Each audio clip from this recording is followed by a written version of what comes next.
if you want to drink more water, I will just drown all of you. That's I'll just breathing play water. a Triton. Accurate. Yeah. I'm not Uh, thirsty. well, never mind. I'm not gonna start that too early in the game. Uh, let's start on. Let's. Anyway, hey guys, welcome back to Tuesday Dungeons and Dragons. Ooh. Oh, it's been a couple weeks since we played, which makes me so happy that we are now back. So, uh, when last we met off, with our group, they had traveled to the forest hamlet of Aldersmill, which lies on the eastern end of the nation of Baalathor, with some rumors that some undead not so goodness was happening over there. And you guys had a job from the local Adventurers Guild in order to take a look. So you guys arrived in Alder's Mill, had a look around, found out that some kind of strange dark energy seems to be kind of just generally pervading the area. Some people have taken ill with an unknown disease. Some have perished, and some of those who have perished, both of diseased and not of disease, have seemingly without any rhyme or reason or pattern or common denominators been risen into corpse creatures in the night.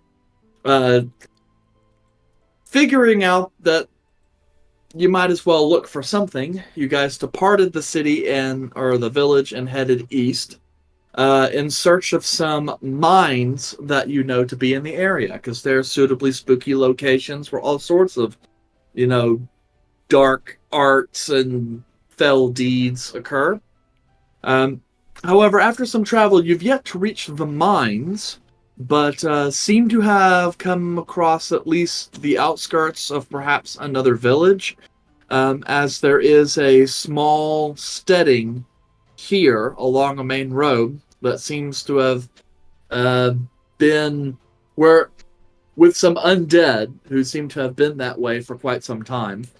And the road continues on into what you can tell through the breaks between the mist of this particular section of the Wailing Wood to perhaps be another settlement ahead of you. So with your guards slightly up a little bit, and he's all ready to attack something, you guys are pressing on. Any questions before we get into it? What time of day is it? Why does the wood have to be wailing? That is just what they call it. Is it in pain? No, not. No. We're not trying to build a boat, so no, it's not in pain yet. Anyway, to answer your question, it is at this point in time about 2 p.m. If you make a boat out of wailing wood and you only hunt whales, you'd have the wailing whaler. That was a terrible joke. I'll do it again. The punchline wasn't feisty enough. I leave the feistiness for you. Anyway, so, yep, you guys are still kind of on the outskirts of what might look like another settlement. Clearly not mines. Well, we will move forward as a group.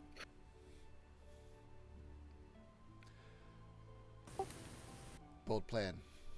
Hope it works. Well, there's not a goblin here to float down the lazy river. Don't tempt Alex. If we get close to the small town, let's not immediately rush into it, because if we already found the signs of undead here, then there's a good chance that the next town over has already been taken care of. And that is a swarm. Yeah, so just to refresh, we just came from that house, correct? Where there Right. was an undead who was locked That inside. Calum turned into a pet, and then Kelmac killed it. listen. Yeah. Part of the plan. I have Splish out, right? I believe you did. Okay. I'm gonna have Splish do a once over while we're heading in that direction to see what he can see inside the city. Do you Okay. go, you go blind while are you looking Only through if his he eyes? wants to. I'm not Okay. looking through his eyes currently. I'm just having him do a once over to let me know what type of activity is there. If it's normal human activity, or if it's activity. Well, um, Splish isn't super intelligent, but he can give you a rough idea. Yeah. So Splish comes back after a few minutes, tells you human place ahead, lots of people not looking so good. Ooh. Lots All right, of dead then. things, too. All right then. Thank you. And I will have him Yeah. perch back on, and then we'll portray what we learn. So a lot of people looking like they're about to die, and there are a lot of dead people, but he also says that there's lots of humans there. So Well, does Splish know the difference between like a zombie and just someone really sick? I don't believe you can really tell the difference. If you want, I can have him do a once over, and I can look through his eyes. Uh, no, I think if we just make a little noise, we'll probably draw out either A, stragglers, and take them out as they come to us. I can If that also is, just go ahead. or we can get close and either myself or Yandre can see if we can sense uh, who and if how many undead are present. Looking to Yandre for any kind of confirmation of amenability to that plan. Yo, Yes, no. what was your question? Um, either of us, when we get close to the village, see if we can't sense the undead roaming around and how many there may be. Yeah, I did that once back there, so you can do the next one. What do we really lose out on by having Caleb visually see this?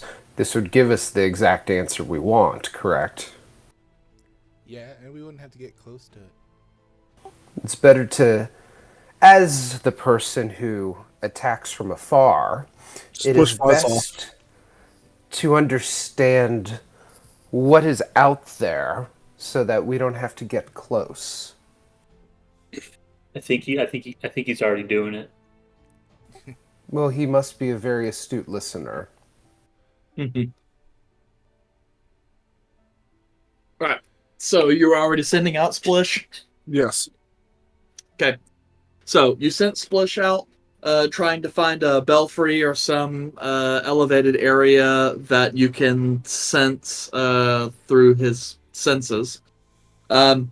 It's very bizarre because as you kind of adapt an echolocation type sensory.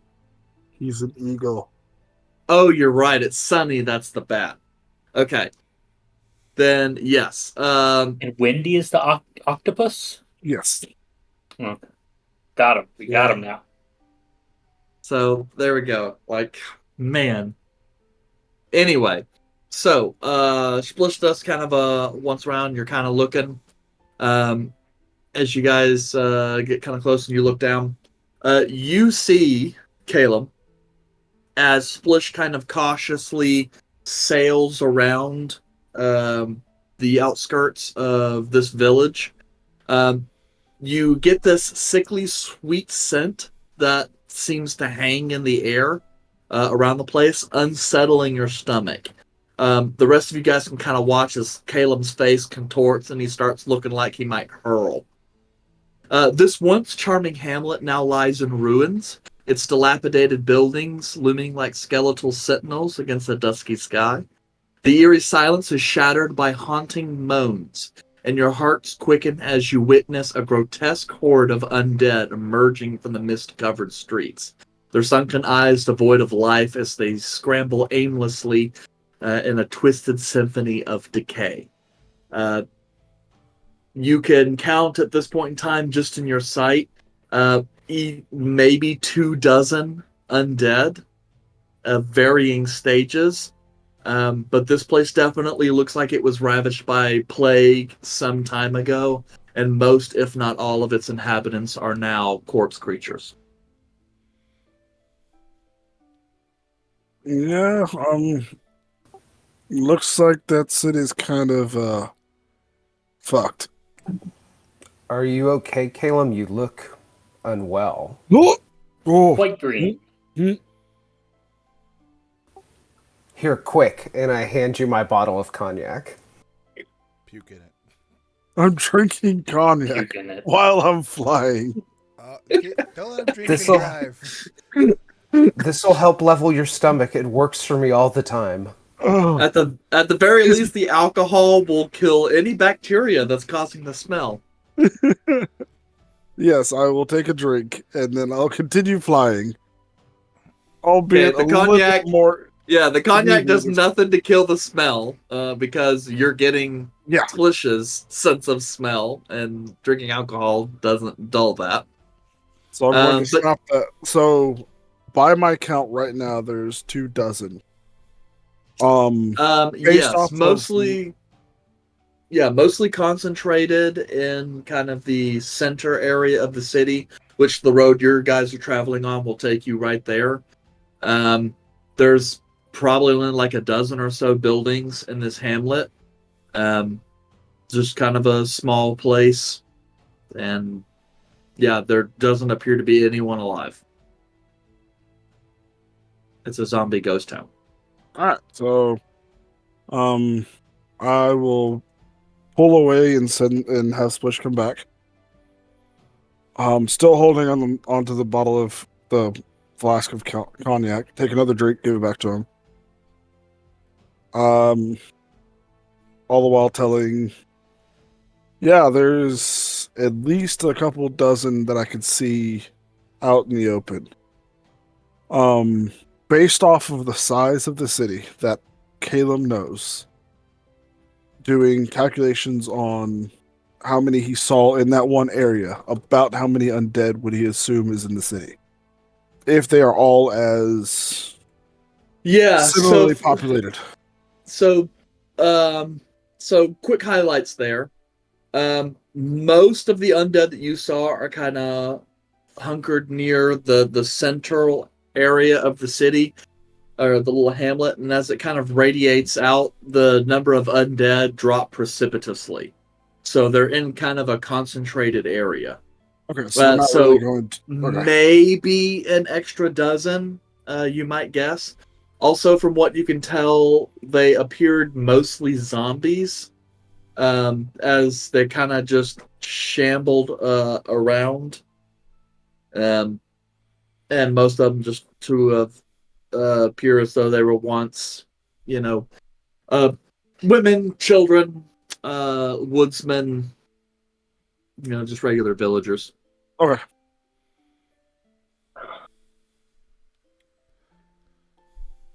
So, did you see anything past the town, or is it?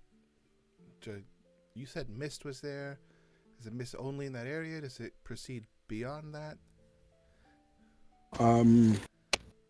I actually don't know. DM, would I have seen past that? Yeah, I mean, you can look through this entire area. The place you're in, the Wailing Woods, lies within the Fallow Hills, which are some of the foothills of the Ashen Mountains, specifically between two ridges of the mountain. So actually, there is a fair bit of mist all throughout this section of mountains. It's also part of the reason, as kind of the guys in Alder's Mill explained to you, the thick, dark trees and mist are part of the reason why most people don't settle here, because it's just really kind of fucking creepy. So Everything's wet exactly, all the time. yeah. So it's kind of like those places where it's like, oh yes, this is exactly the kind of place where a zombie horror flick would take place. But the You rates are know? low, so people still move in. Yeah, there's practically no property taxes here. No All right. aldermen to collect on taxes, and Well, there was an alderman in Aldersmill, and there probably would have been in Blackthorn too, but he's probably dead now. He's right there. All Beautiful. right. So, um, I have a we're gonna. question for Caleb. Yes.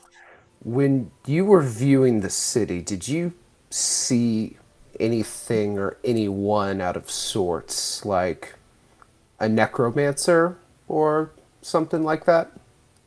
Mm, not that I know of. DM. No, I mean you didn't try to get too close, but there wasn't anyone that you pegged that seemed not undead zombie. Cool. Sorry I interrupted. You're good. was there a necromancer that got away?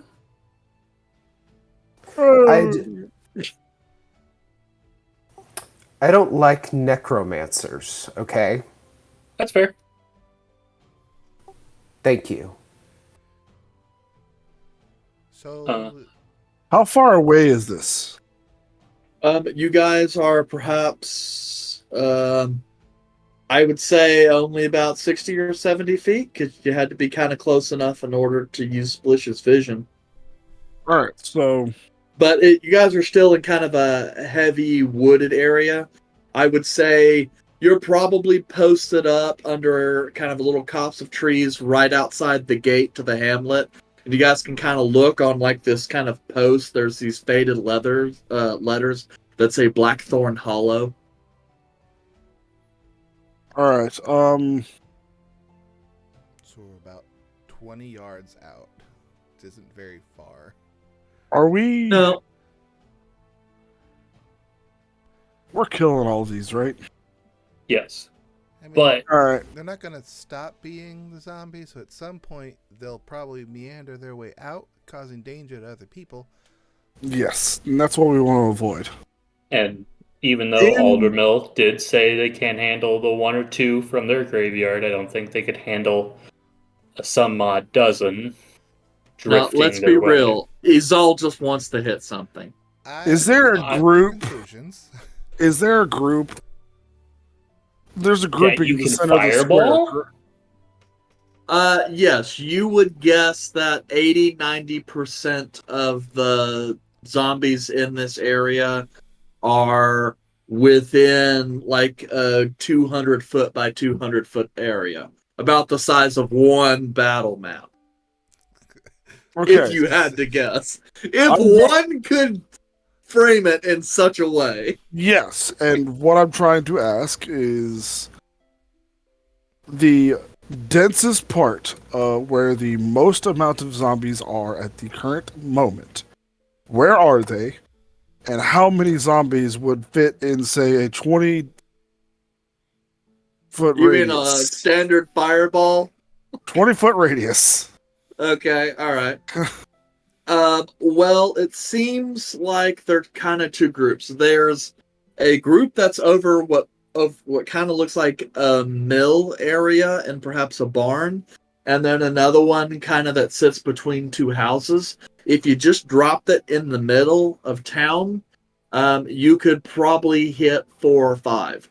If you wanted to specialize in one of those areas, you could probably pick up a 5th or, definitely a 5th, but maybe a 6th. But if there was something that would draw them all to one location, then a Like, lot more, right? Like Yes. drawing them towards a blockade so they can't get through and just bundle up. Well, I'm all for like going and attacking them, but the numbers are on their side, so horde mentality is not great for someone of my capabilities. So thinning those numbers are a top priority for me. Yes. What I was Um, thinking.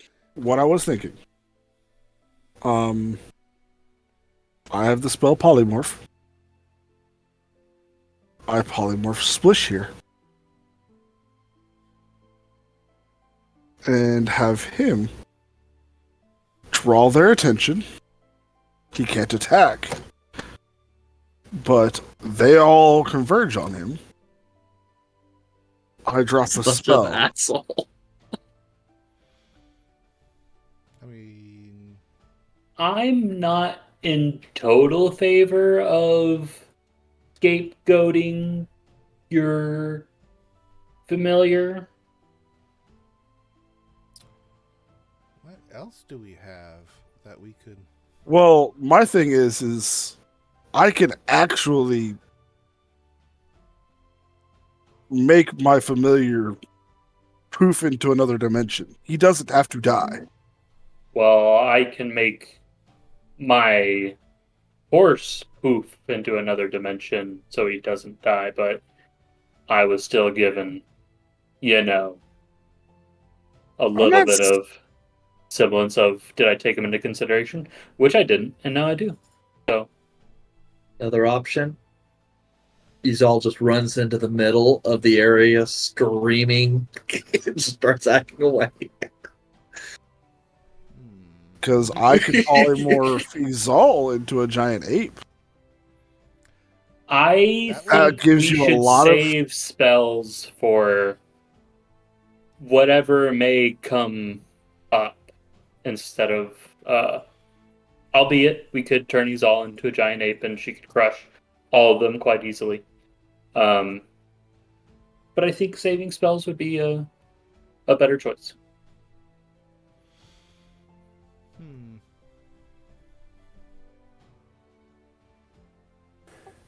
Eric, is there anywhere around us that we can get close enough to see as a group exactly like the layout and maybe figure out a group attack plan and He wants to see the if battle map. I mean, sure, if you kind of backtrack just a little bit and kind of get to the top of a ridge, maybe you guys could look down from over top. I mean, that would be helpful because we can all see where they're at and determine whether or not we should use spells first. Because I do agree a bit with Kelmac that, you know, once we are finished here, what lies further in the darkness? All right, let's scout it out. Let's go around the ridge and try to get a look of it. Okay. How, from the outside gate though, Kelmac, how far would you say is it to the center area? Since he saw with his bird vision. You said Caleb. Calmac. You meant Or Caleb. One of you K people. What'd you ask? From the front gate where we're near, how far is it until you get to the center area where they're bunched? I think you said like 70 feet.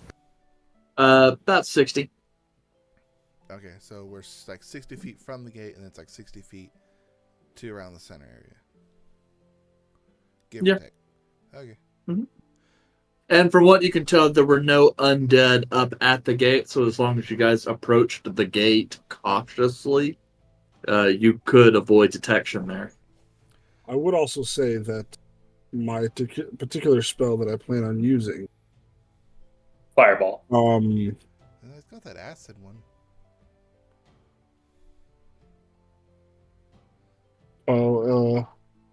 you point out a location within range, and a glowing 1 foot diameter ball of emerald streaks there. Okay, so yeah, I will show where we're from.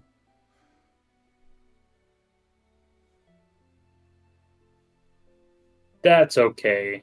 Maybe. They're just zombies. I have a question for you. For Maylor. Oh, for Maylor? Melor? Yep, little bit of shimmering comes in. Like, yes, Caleb? Are you down for a little experimentation? Kind of Oh wow, Caleb. looks over to you. Well, Oh, my eyes. I mean, I suppose I can't die. So Yes, and you don't that smell like is a benefit. anything, so I don't think that will bring all of them, but It's okay. You don't have to rub it in. What do you need?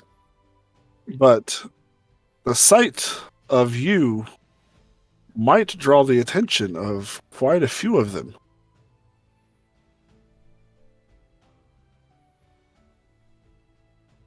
What would you say to going in the middle and seeing if you can attract a few of them for me to bring my sphere on them, my vitrolic sphere?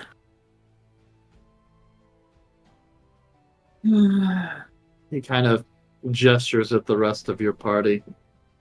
Well, I suppose if I am going to help you, I suppose this is beneficial. Though, to be honest, well, I don't know. I suppose would be interesting to know how it feels being moshed by a horde of undead all at once. You know, And be able to survive. yes, yes. So, all right, fine. I'll give it a shot, and we'll see. We're still going to scout up on the mountain ridge, aren't we? Yes. Okay. And as long as he is within 300 feet of me, he's completely fine doing whatever he wants. Well, let's get moving. Okay. So I'll go ahead and move it over again. Drop Maylor.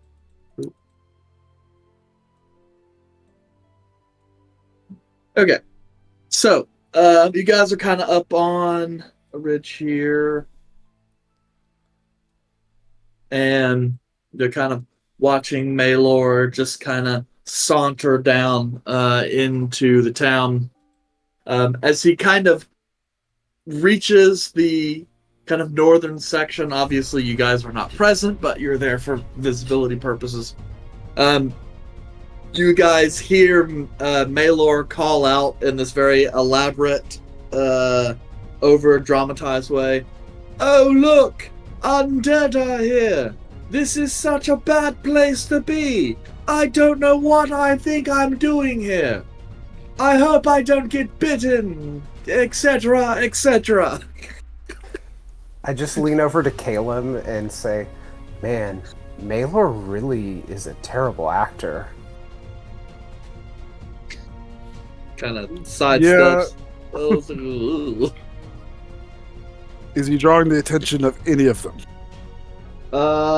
Yes. Let's see here. This guy's gonna come and try and nom. This guy's trying to follow him and nom him. Got some nommage. Got some nommage. Yay, more nommage. Some other little Zambos look like they're coming in for some nommage. Yum nommage. So much yummy nommage.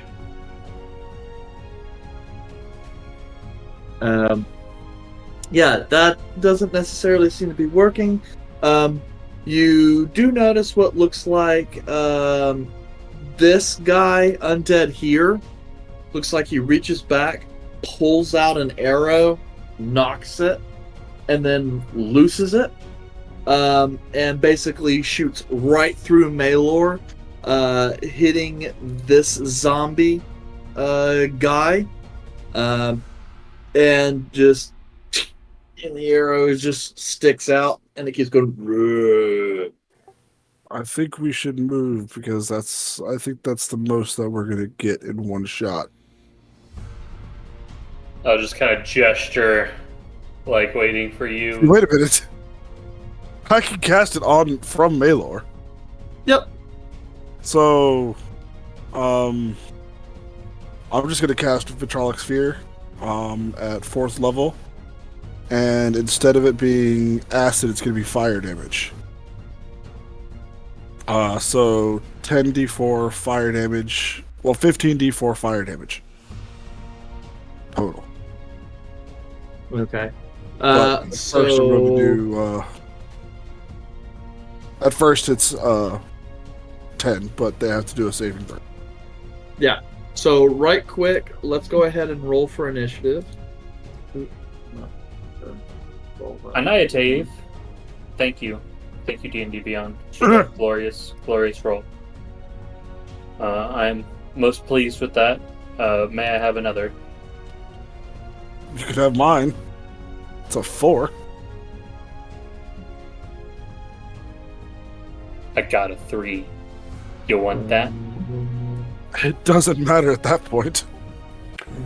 Oh yeah, do I roll at advantage because they don't see us, or is that just yeah. action? Yeah. Go ahead. Wait, seriously? Well, they don't see him, so. Hey, 16. Hey, I'll take it. I got 18. 24. Alright, and then DeAndre got a 13. Yeah, 13. Oot. And then... Okay, so Caleb 13, he's all 18, Bull Red 24, Yandre 13, Calmacker 3. Yes. Cows Okay, caught just- flat-footed. Making sure I was reading all of that correctly. Okay, so you're casting Vitriolic Sphere, so let me know what I need to do. Dex save 16. Do they take half damage on fail? Yes. Okay, we'll go ahead and roll for damage. Because these are zombies, depending on what your damage rolls, even if they pass and take half damage, they can still die. 47. Yeah, they're all dead. Let's see, how many is that? They also get their undead resilience if they're zombies. So all of them, including this one. Including what one? Okay. Oh.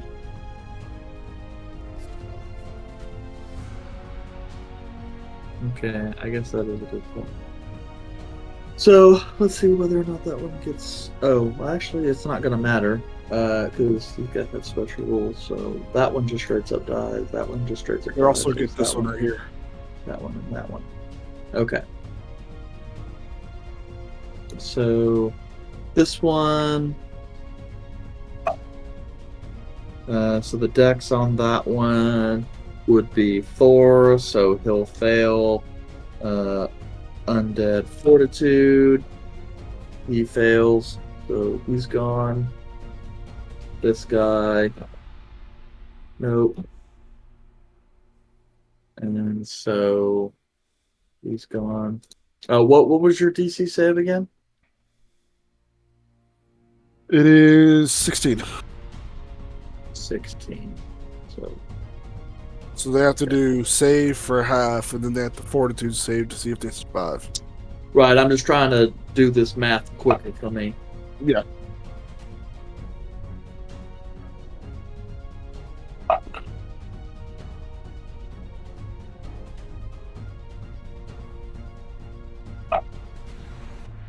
That's a lot of damage.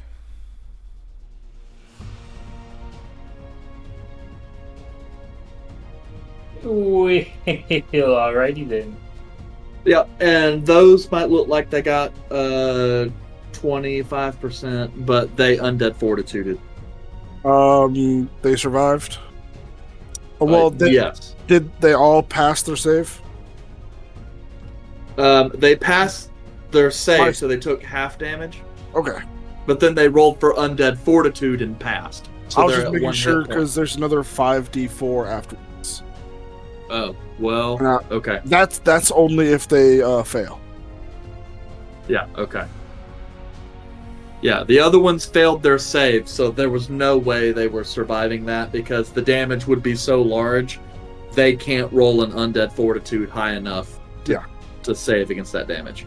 It's only if they pass the save do they get a chance. So, okie dokie. And you got this one down here, right? No, I did not. That guy is actually different. Let's see. He's bonus to barracks. That's a 19 on the save, so he passed. And this is acid damage? Fire. Fire, okay. And then you said it was 27 points of damage if they failed. Correct. So then 13. that's So it's 22 plus 13 points.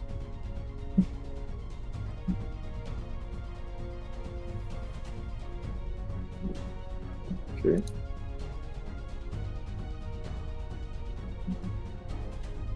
Boom. Okie dokie.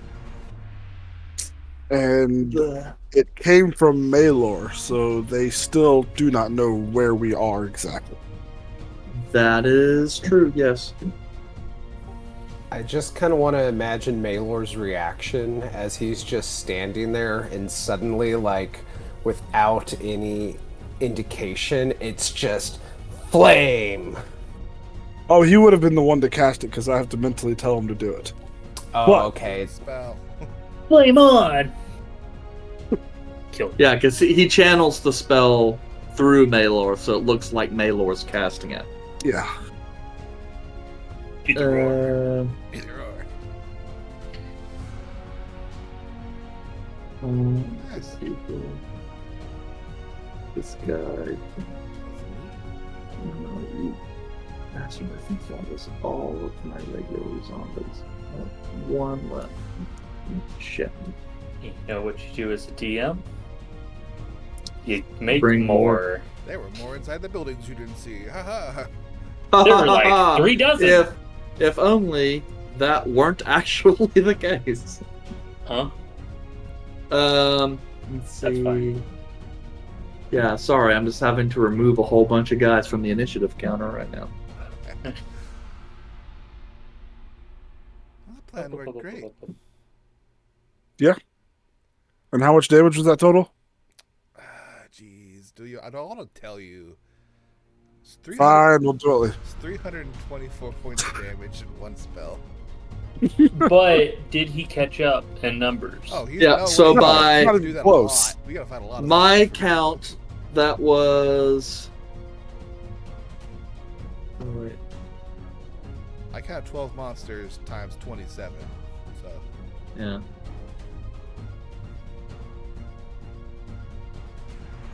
we did bump up his kill count too, though.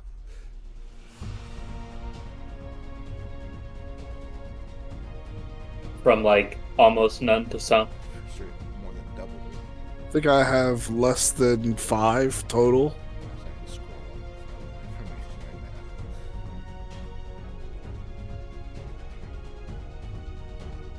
information right Okay. now. So Caleb looks had like 6 kills. He just did 9. So he more than 150% extra. Yeah, but you know, it's Zambos. What do you expect? And so basically, there's kind of an explosion of fire. You see bodies and body parts spewing about all over the place and ragdolling as a massive boom it detonates in. You guys watch as some of the trees in the center of town suddenly shift outward in the blast and then kind of rock back and forth. dissipate the mist a little bit, like a dome of just explosion. Yep, mist. just Okay, so top of the regular initiative is Volred. Cool. Well, So we'll move you guys over here, I guess. Because like we'd be like Yeah, on the ridge. somewhat away. You know, Volred wants to just get a nice little warm-up going, so he's going to just, casually go at that top Yeah. corner one right there. Just get off a bunny shot. So Yeah, the guy picking cabbages. My cabbage. my cabbages! No, not the cabbage man. So, per usual, we're going to do the combo. So, steady aim and Should still have advantage anyway, so I wouldn't steady. Oh, yeah, that's true. They Because, clearly don't know where you're at. yeah, fair enough. Good Also a point. crit. What? It'd be a critical. This is also a crit. Yes. If you somehow miss, then it wouldn't be.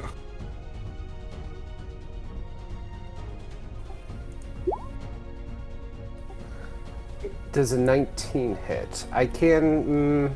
I'll go ahead and use my elven accuracy, see if I could just fuck it up. Mega critical. No, so it'd be 19. Okay, how do you want to do this? This is a minion guy. He's got 1 hit point. Oh. But you roll maximum damage. He rolled max on 2 dice. So basically, Volred just sees this little guy chilling out there doing his cabbages and just kind of lazily, takes his bow, just kind of puts it barely on there and just kind of like looks up, pulls it back just like a little bit and just kind of like flicks a hand back and the bow sails forward and... The arrow. The arrow, and hits this little fucker right in the forehead and proceeds to just show his body like backflip about 4 or 5 times before landing like in the near the tree behind. Yeah, kind of like in, like Legend of Zelda, like Breath of the Wild when you headshot something. Just He helicopters away. Ragdoll physics. Congratulations on doing 69 points damage. Nice. Nice. Woo! And then I just want to let you know that means you did 69x his maximum hit points. getting a little sus with these numbers, and that's it. Volred's just gonna kind of like roll his eyes, kind of unimpressed, just like okay, and then just look over to the rest of the group like, do your thing. He's all, next campaign, I want you to track how much over damage there is. I just have to know like the hit points, and that'd be a lot more work for me.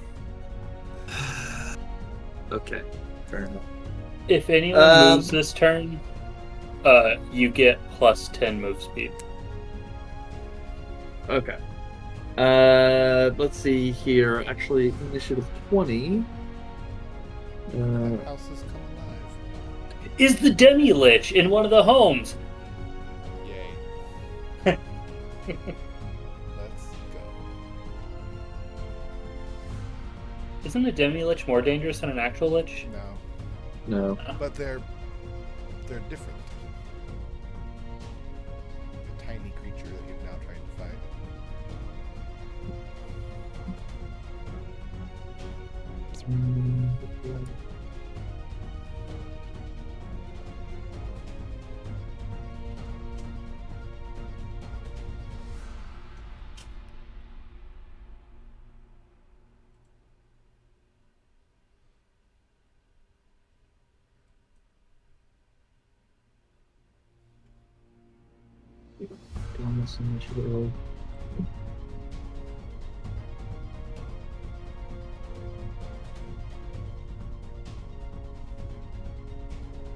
You're the fanatic. Okay. Izal, you're up. Are we actually this close to the town, or are we farther away. You guys are farther away. I have you on here so that way you guys actually have vision. Gotcha. We'll just, since I'm still near Calmac, I'll use You guys are like 120 feet away. movement. I'll just sprint forward. 120 feet. Well, to the to where Maylor is. Starting at 45, so 45. If that's the case, Dang. I will use my turn to reposition and get a little closer, like actually onto the grid. You can't use steady aimed. No, I didn't. We didn't steady aim. We just used the advantage So, okay. And from. in which case you're being just gonna surprised. slide down the bank a little bit and head to the front with your bonus action to dash or whatever. Your roguiness. Yes.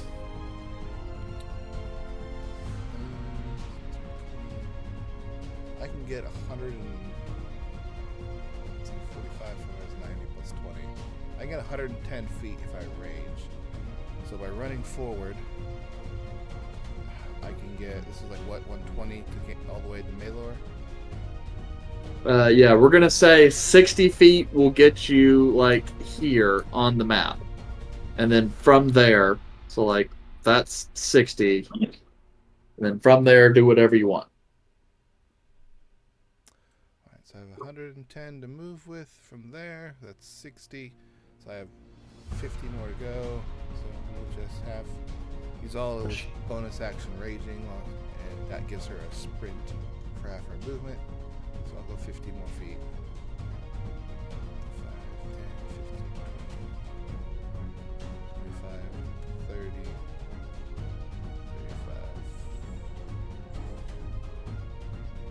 35. I'm going to stop here because I don't think running all the way up there is the best idea.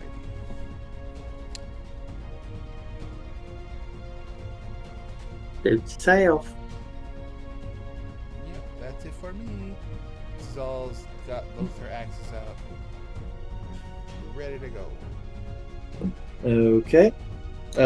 Next up is this Zombo right here, who's seeing fresh meat is gonna rush you and try to nom nom. Yay. This is one that was partially blown up, so he's like, he looks pretty bad.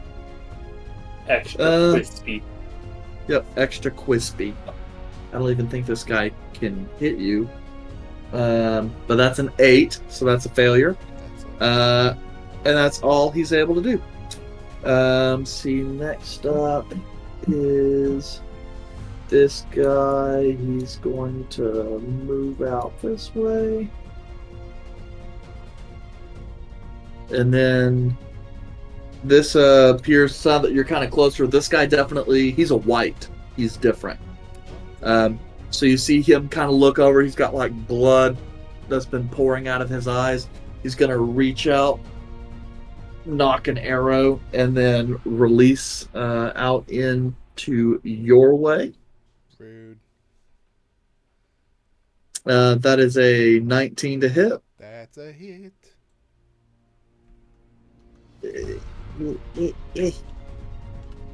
So that is going to be 4 points of piercing damage. And if you wouldn't mind making me a Constitution saving throw. So 2 points of piercing damage.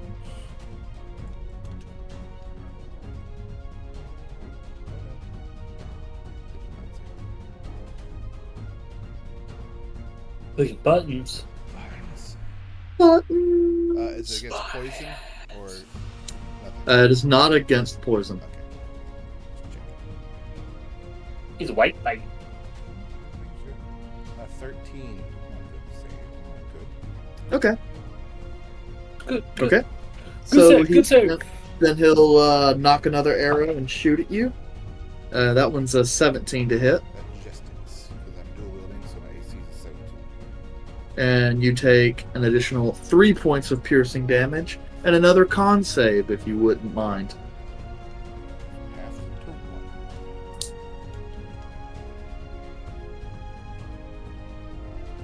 Saves. Woo. Shit. Natural 20, 28. Yeah, you're good. The You white passed. Me by surprise. actually takes damage. I bite it. Okay. Caleb / Yandre. You guys are on the same initiative, so take your turn in whatever order you wish. Go ahead. Okay. Well, I'm gonna move and also use my bonus action to dash, so that way I can get to 40 feet from everybody else. Okay. And it'll put me right. Well, I'm trying to wait. Yeah, where are you going? else is moving me? Don't move me. Eric was doing it. That was on me. Okay, so that puts me there, because that's 48 feet away from Maylor. And then I will take a pop shot at the zombie that is next to his all. Okay. My friend.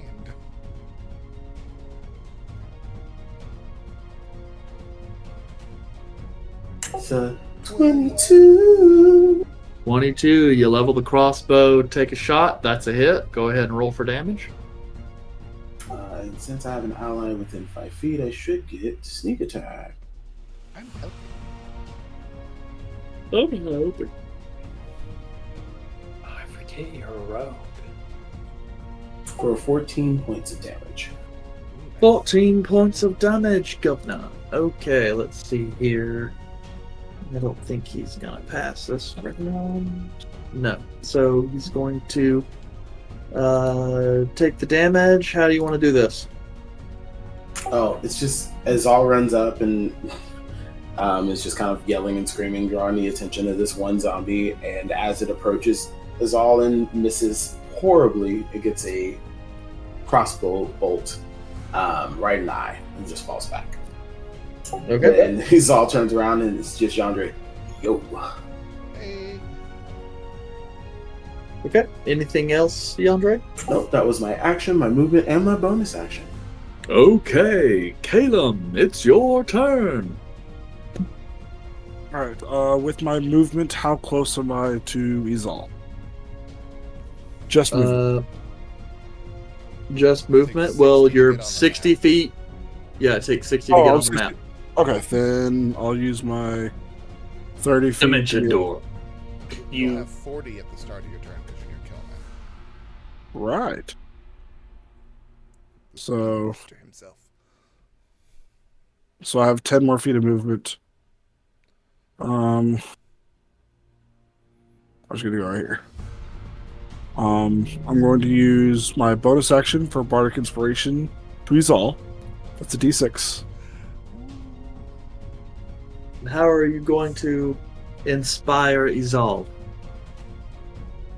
I'm going to tell Izal, try to avoid those fucking arrows.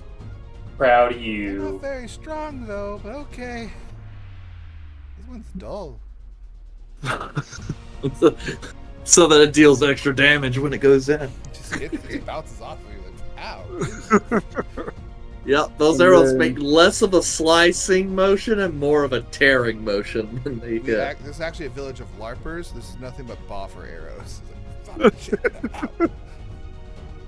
It was yep, and you hack one dude to pieces, and then it's like, hey, that's against the rules. Oops. All right, You're so our LARP jackass. I'm going to do another Vitrolic Sphere right here. Okay. So it's going to hit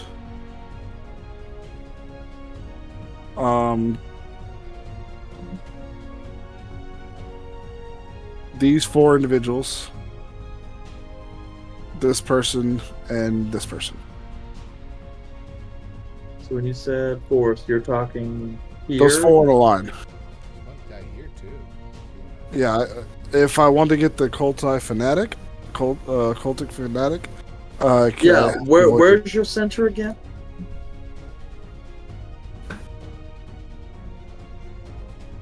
Okay, so that's here, and that's a 20-foot radius. Yes. Yeah, so that white's. Well, okay, I see where you're going with that now. Okay, Or Maylor. He's fine. Well, on the other hand, he also gets to tick off experience what it feels like to be at the center of an explosion off his bucket list. You know, sometimes you don't really get to live until after you're dead. Yeah. And what was the total damage on that? Have not rolled yet. I will do that now. Yeah, because I need Yeah. to know whether or not these zombie guys will get their undead fortitude. 20 damage. That was 20 trash. Who's pet? Any of them make their Wow. That's Yeah. what I'm checking right now. So that one fails to save. This one fails to save. So these I put into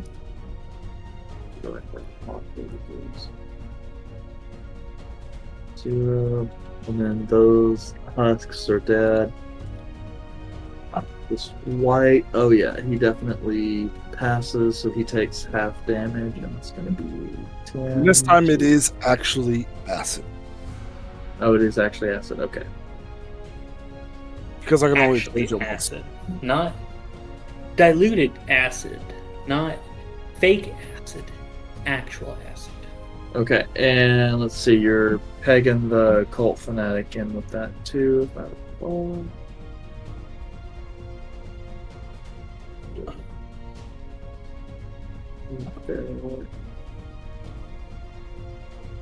Oh, so he's gonna fail. Boom.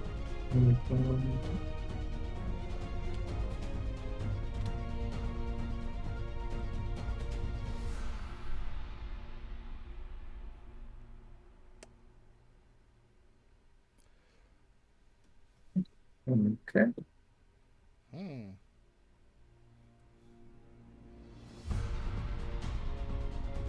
Right. And So he- And he failed. yeah. What about There the archer? The The white pass. this archer up there, he passed. Okay, Yeah, so he passed the, solidly. so the fanatic is the only one that takes a 5d4 at the end of his turn. Okay. Just letting you know. 5d4 at the end of his turn. Well, that is very good for letting me know that. Okay. And let's see. Let's see.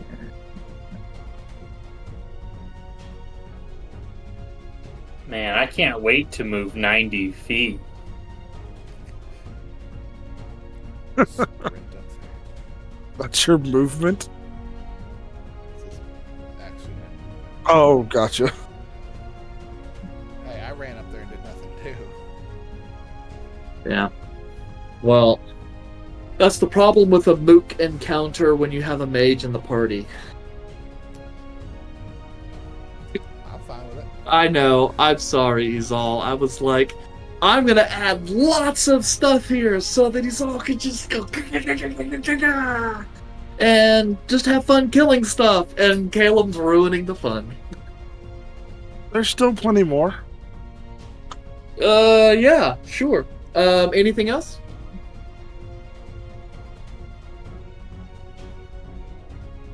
No, that's it. Okay. So now we've got Everybody else. And then me. So this guy over here, he's going to take a pop shot at Izal.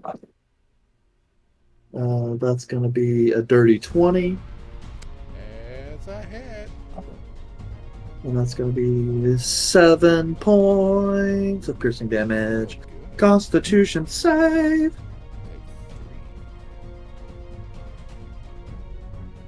3. Enough of those, you'll maybe get her under 100 soon. And the second arrow misses.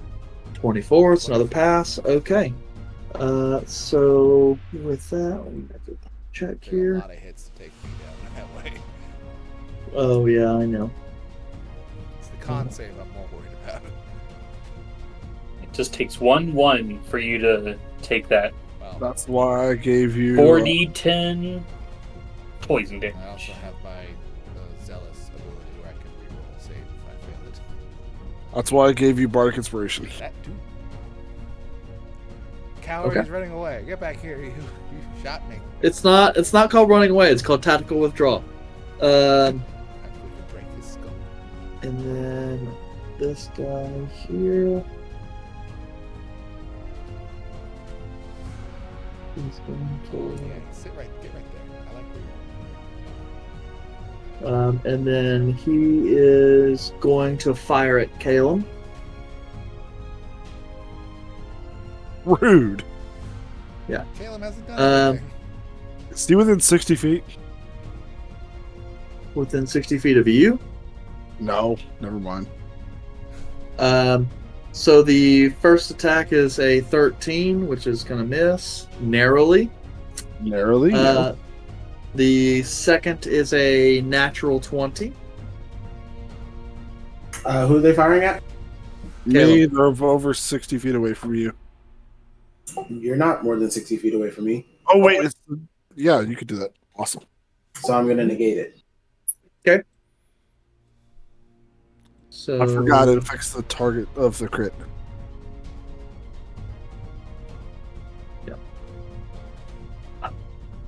That is 8 points of piercing damage, and I need a Constitution save from you, Caleb.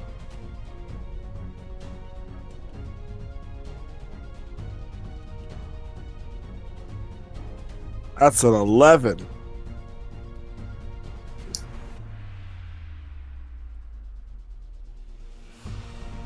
I got this.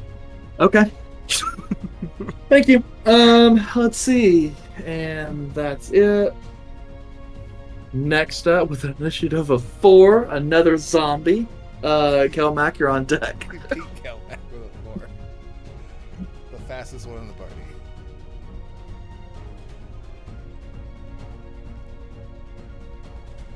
You're muted.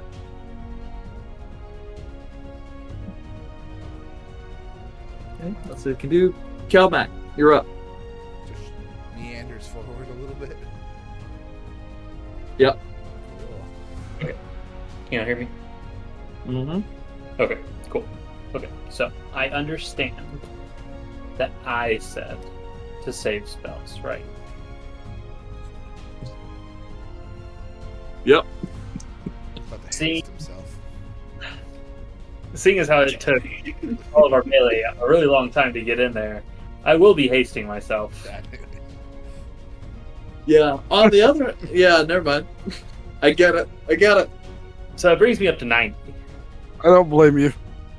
I know. I'm just And when sitting here going, although clearly the result of the combat is more or less decided, and he doesn't need to be in there, but as a glory paladin, I can understand the FOMO. And how much of a Feeling hit to of his missing out. pride. Yes.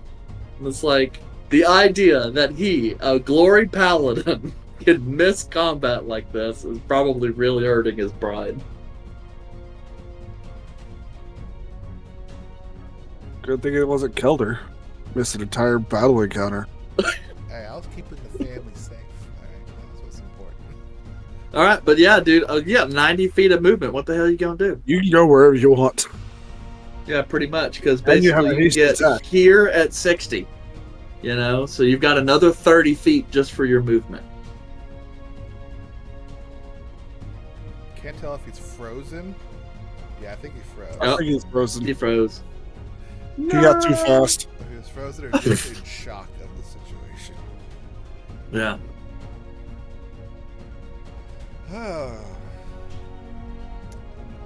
Well. This space. Well, Kelmac, you waited so long for your turn, and when the time finally arose, Cat? it looks like that haste spell wore off pretty quick.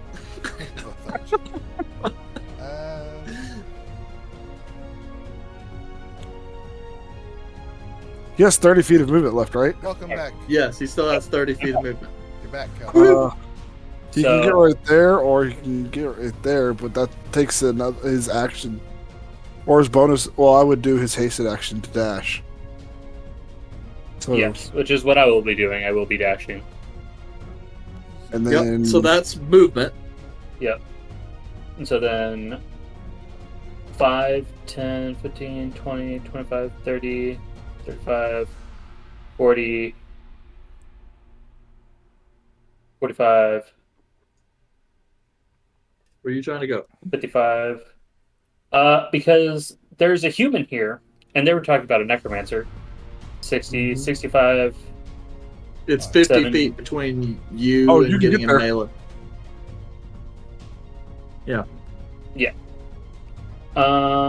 and you still can attack. No, I can't Yep. because I had to cast a spell.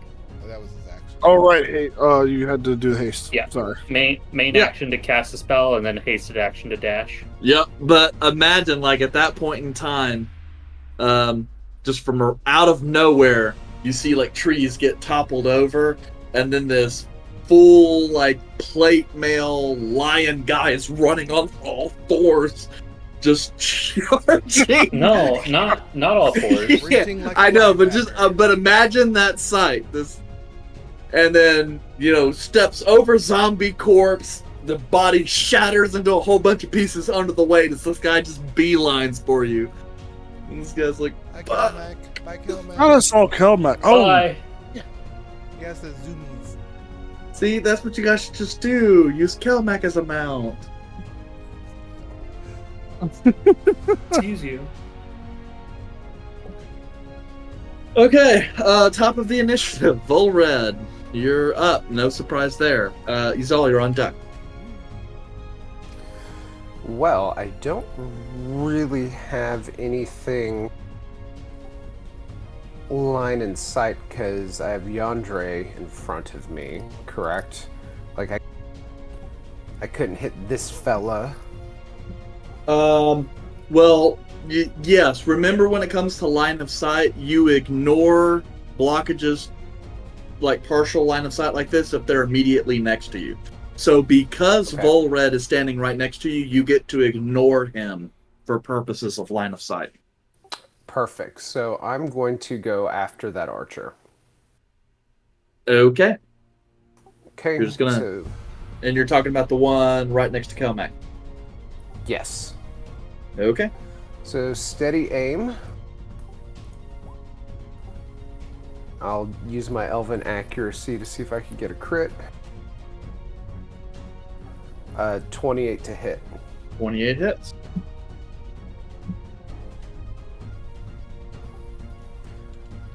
Okay. Looks like the piercing damage was a crit. Maxed. It means you Maxed. maxed. So And no perfect. need to re-roll for your piercer. 30 points of Yes. damage. And the blue Okay. means you rolled the max on one die and the min on the other. Got it. Well, you said how would I like to do this? Yes, you had 22 hit points left, so that's going to drop him to 0. Volred is still just kind of bored looking, just kind of looks around, surveys the scene, and thinks, Kelmac kind of ran in there to go after this human dude. I guess I could take care of this archer, and just again, kind of lazily aims the bow, pulls back, and just kind of, flips his hand and lets that arrow sail, and Kelmac, right as he's coming up towards that human, just in the corner of his eye, sees a body with an arrow straight through the chest, just fling forward straight into the ground. Yep.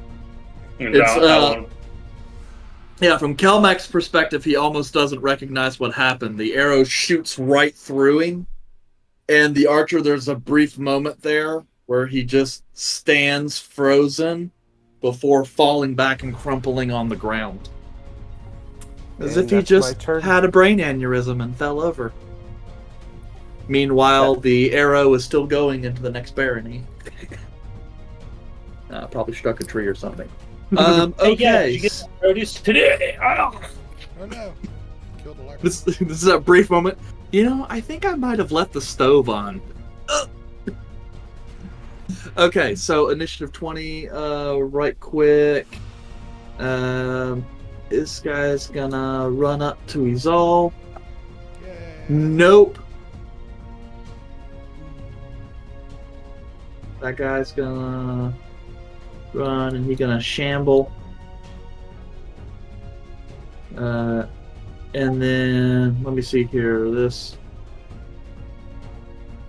fanatic. Okay, he's gonna hold Maybe he wants his to sanity stand there. Like, he should move and stand like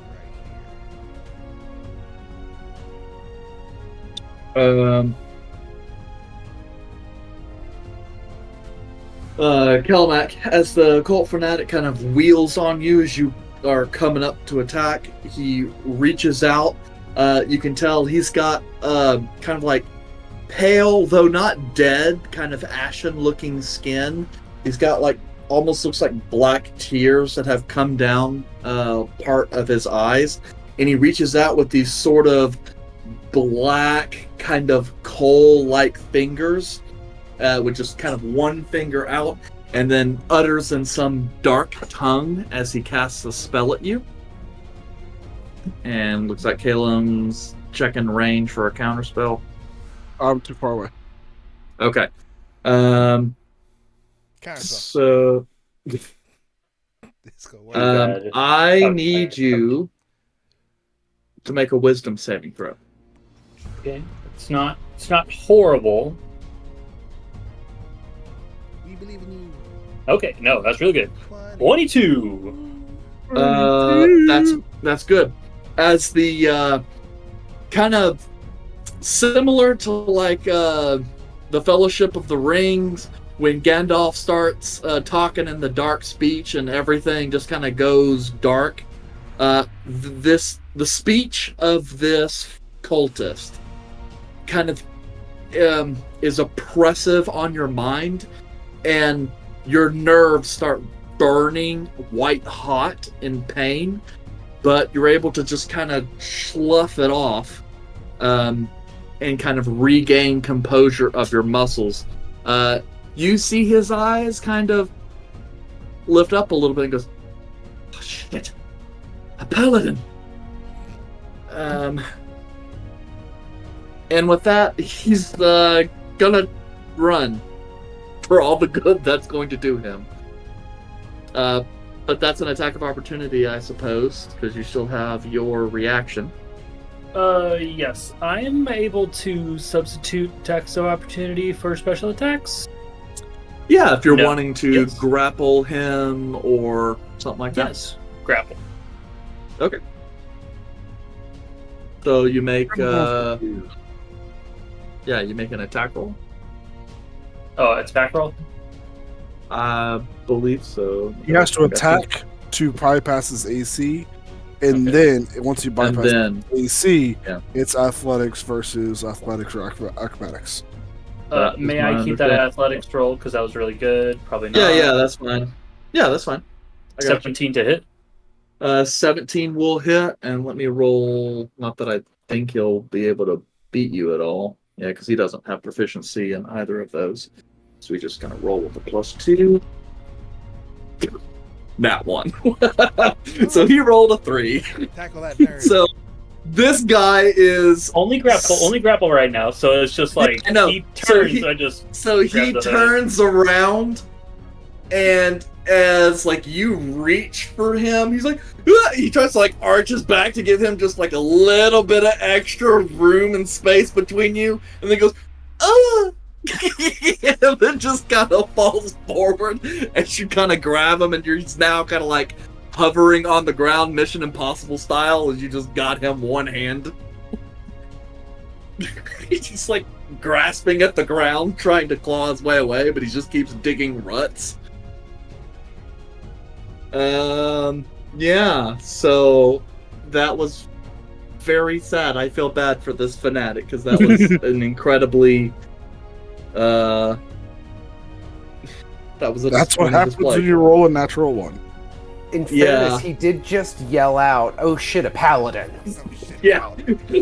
Yeah, he's just looking around and go, "What the?" Where do you you think about we're to gonna happen. go? You He's all. You've You got don't fresh know it. meat. Well, not really fresh meat. It's rotting meat, but you have potential future victims in front of you. They're just victims of the system, Eric. And I will recklessly attack the one directly in front of me. As they're here. With the Golden Force Battle Axe. There's a 16 hit. 16 hits. What's the damage? Just so much. It's This is my bigger hit is on the first one, which is stupid. He's got 1 HP. But Volred did it, so why can't I? 13 plus this roll here. 13 plus 7 is 20 points of damage, including radiant damage. Okay, they're okay. Well, he can't resist that anyway because it's radiant. Boom. Cleave that one. Take a step forward. On the backswing, attack this one. Okay. Also reckless, because they're all reckless now. we're all reckless now. Oh, there's a 13. You do have Bardic Inspiration. 13 does hit. It's got like no armor. I'm pretty sure Yeah. it's hit. That's for Yeah. 10 points of damage. Magical damage in case that helps. Yeah, I mean, just for comparison, they're like minion zombies, so they're zombies with 1 hit point. Whack. That's 10 there. Is it still 10 points of damage. Yeah. I gotta see if his undead fortitude kicks in, which I rolled a natural 1, so that would be a no. Step over that one. Oh, 2 nat 1s in a row. This is bullshit. Move over here, and with It's okay, Eric. Just save it for the boss fight. Pre-cleaver. With the offhand, I use my new +1 battle axe that we got from the Dragon Horde with my offhand to attack that one. Pre-cleaver is actually in our room at the other place. 18 to hit. It's 19? 18. Oh, 18, yes. Okay, I thought you said 19, so I thought maybe, Oh, because I didn't see a +1 in the name, so. But yes, 18 will hit. For 11 points of slashing damage. 11 points of slashing damage. Let's see, that is a magical weapon. That's the first damage this guy has taken. The first damage this axe has done too. That we Yeah. know of. That's true. Maybe he's got This something could be behind it. If it's in a murder dragon's weapon. horde, presumably the dragon did not purchase, commission the axe. Hey, yeah, I'm gonna burn down your whole village, but could you make me a super neat axe? Yes. And that's it Oh. for me. Okay. Next up is the white you just came into contact with. Yay. Very quickly, he casts down his bow and then pulls out a longsword and just goes at you.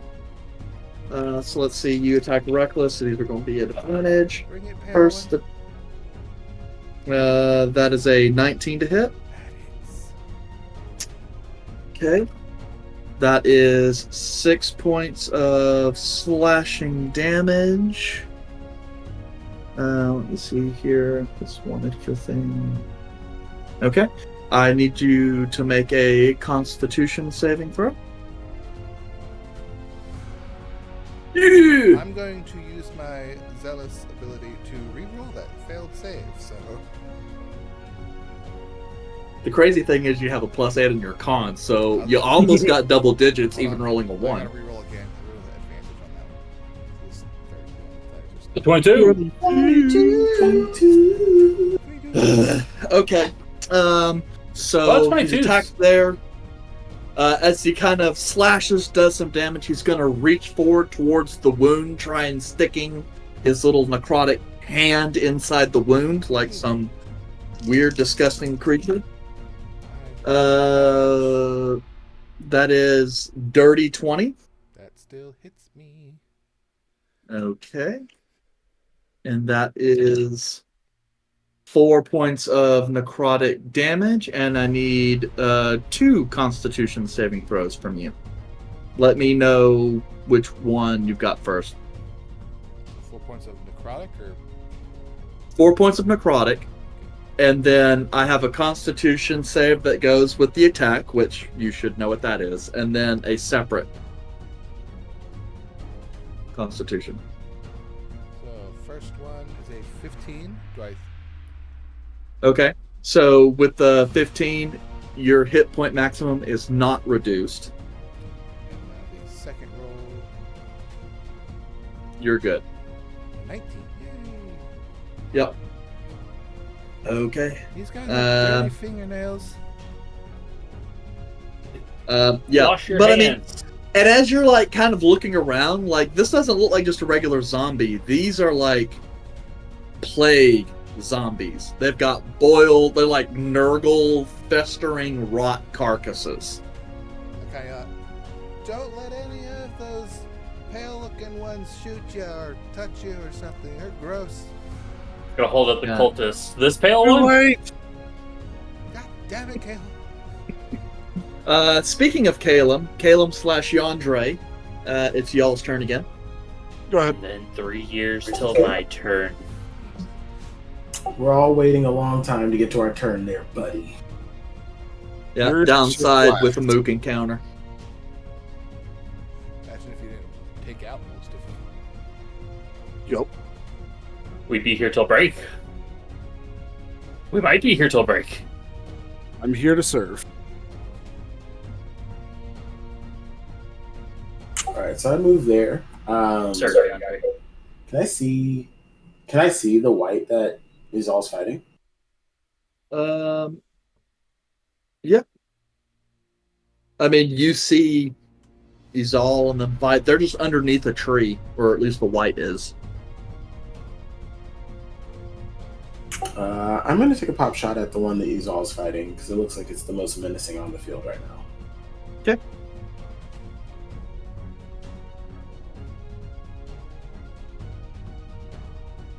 I'm going to miss on that one. Yeah. That's okay, because then I will use a bonus action to help Izal. Okay. Izal, you feel a sarcastic presence Yay. around you. And with that, I will end my turn. Okay, Calum. Alright. So, seeing as how it looks like the battlefield has started to die down, I'm not really going to do a whole lot of AoE stuff anymore. And then I see this one and this one. This one right here, is that was one of the ones that survived my first sphere, correct? The same type? He was not hit by your first sphere. Yes, but the same type. Yes, he's a stronger, healthier zombie guy. Okay, and so is this one. Yeah. As soon as I cross that, I'm like, oh, that's not really. You're around the corner, you're like, great. That's not really what I want to walk into at the current moment. Don't get shot, Caleb. So, nobody's really damaged besides Zal, and she's fine. I'm still above Kelmac, so it'll take 2 more turns for that. At least. So, I'm actually going to. Actually, do I still have my hat equipped? Which hat? Yes, because I took off attunements. So yes, I still have the hat. I'm going to use Firebolt. I'm gonna take the hat off and grab the modifiers and throw it at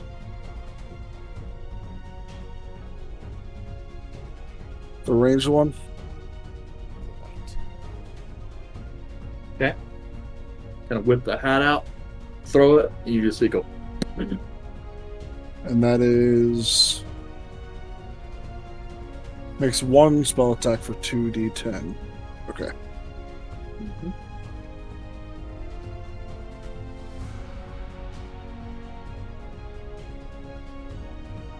So that is a 19 to hit. 19 hits. That'll be 13 damage. Okay.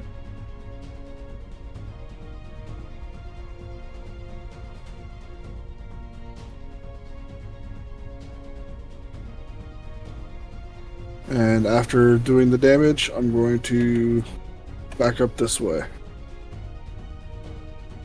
Actually, yeah, right here.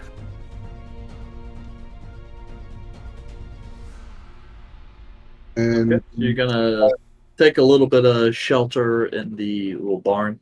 yeah, and that ends my turn. That's where the phylactery Okay. is.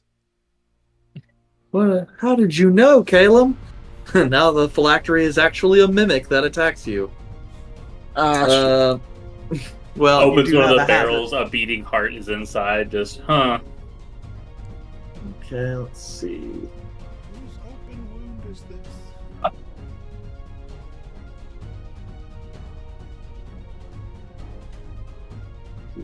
I'll grab it.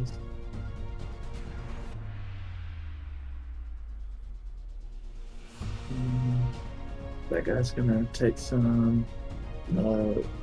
This white here.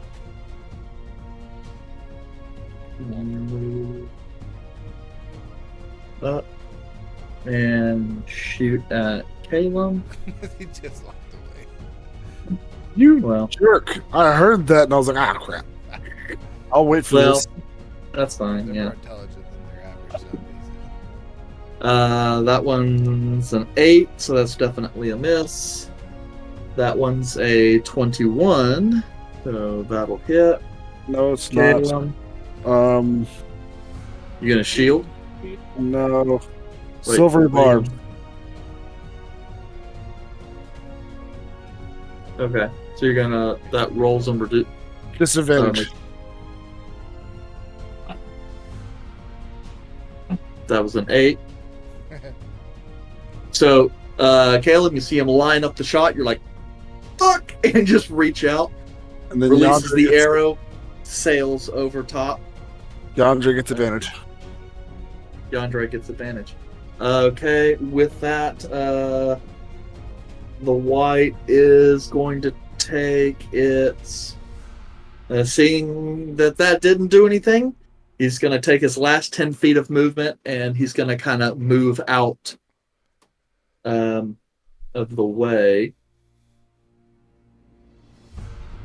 And kind of look like he's going to start making a beeline for the forest. Let's see. Next up is Zambo. Gonna go larg. And try and eat Yandere. Because Yandere is enraged. Let's see here. Yandere! That's a 14 to hit, which is a miss. Thus ends the zombie's turn. Kelmac. My turn? Yeah, somehow we managed to get there. Hot dog! Well, now I gotta run down the other motherfucker. Actually, you know, I will...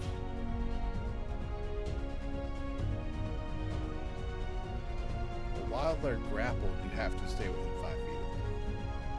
No, because I can grab them for half my... and drag them for at half speed. But you're still hasted, Yep. too. Okay. Yep. For now.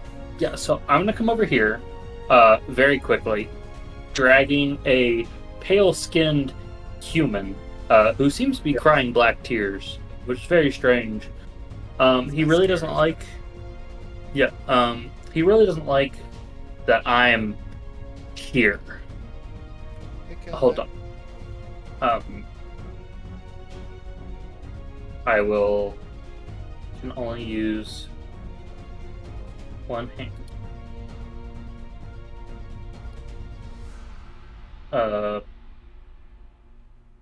Do you want help with? And I'll just look at the white, just while holding the other guy.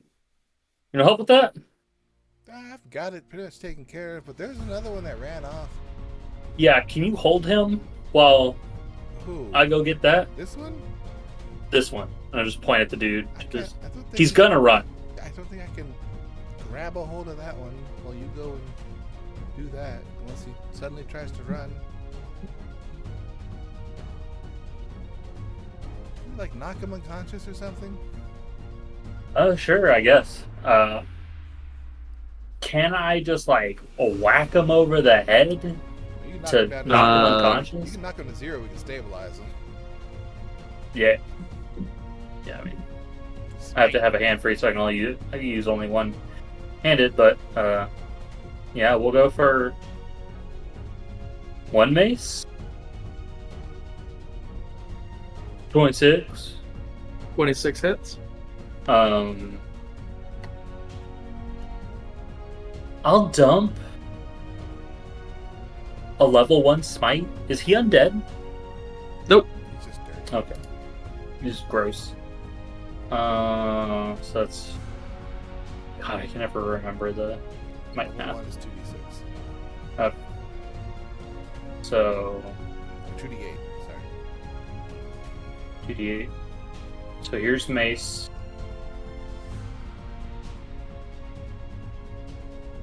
Here is smite. 16. 16. Okay, 16 points of damage. The 9 is radiant, if that is gonna do anything.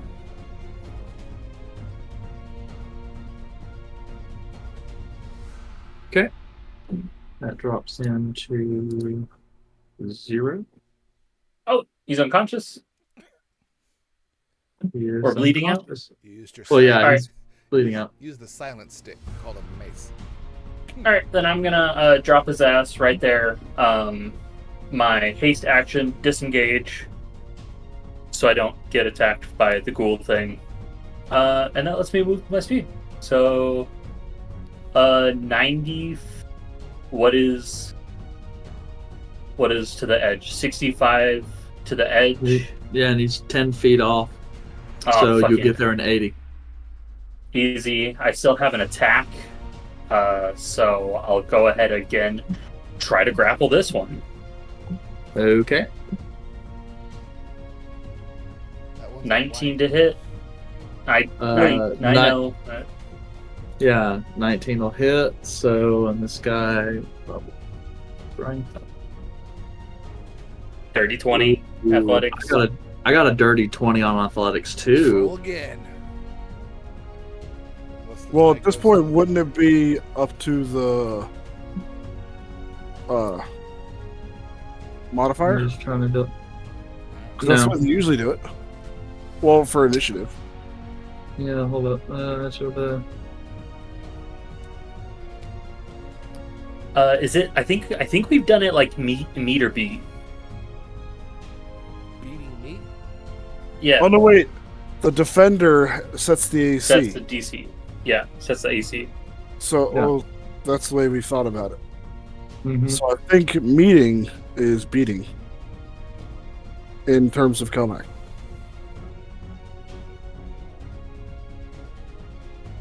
Yeah, I believe so.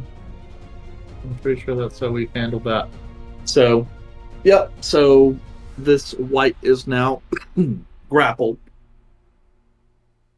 This one's much more unruly. But So oh, it by the was- way, I need you to roll me a Constitution saving throw, Gomer. is it a disease? It is. I am immune. Okay. If it's a tie or lower, it doesn't work. High or lower? Yeah. You have to Grapple beat it. wouldn't work. So the grapple wouldn't work on tie or lower. Gotcha. Listen. Well, you have another attack. You have 2 attacks, right? He already used one. You mace Yeah, him. I maced the one guy. Oh, gotcha. Haste action disengage, so I could move my full speed to catch up to the white, and my other regular attack to try to grapple. That's fine. The white cannot literally outrun me, so Well, and if he attempts to leave the space, then he'll I'll get get an to- attack of opportunity. Yeah. So you at least get to make another pop shot against him. So Yeah. all is not lost. And you're right. He can't outrun you. for the Can't outrun the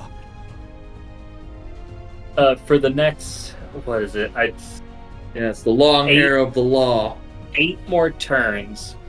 I can run actual circles around him while he tries to run away. Anything else, Comac? No, that's my turn. Okay, so top of the Inish, Volred, you are going to be up. Okay, so the dude next to Yandere, I'm seeing an X on. Yes, sorry, there is a dude there. He's right on top of the corpse of his fallen comrade. Got it, okay. Yep, because this guy doesn't care. He's standing on top, mushing down the corpse of his fellow zombie as he's trying to bite Yandere. Got it. Well, seeing this guy run up to Yandere in such a manner, Volred kind of like snaps to it a little more than just being, over it like the first 2 shots, and just with that kind of snap of the shoulders, once again, steady aim, just draws an arrow and lets it fly. Fly like an eagle. Going to do Elven Accuracy. 21 to hit. You got a 21, 21, 16? Yeah. Yep, that's it. Roll for damage.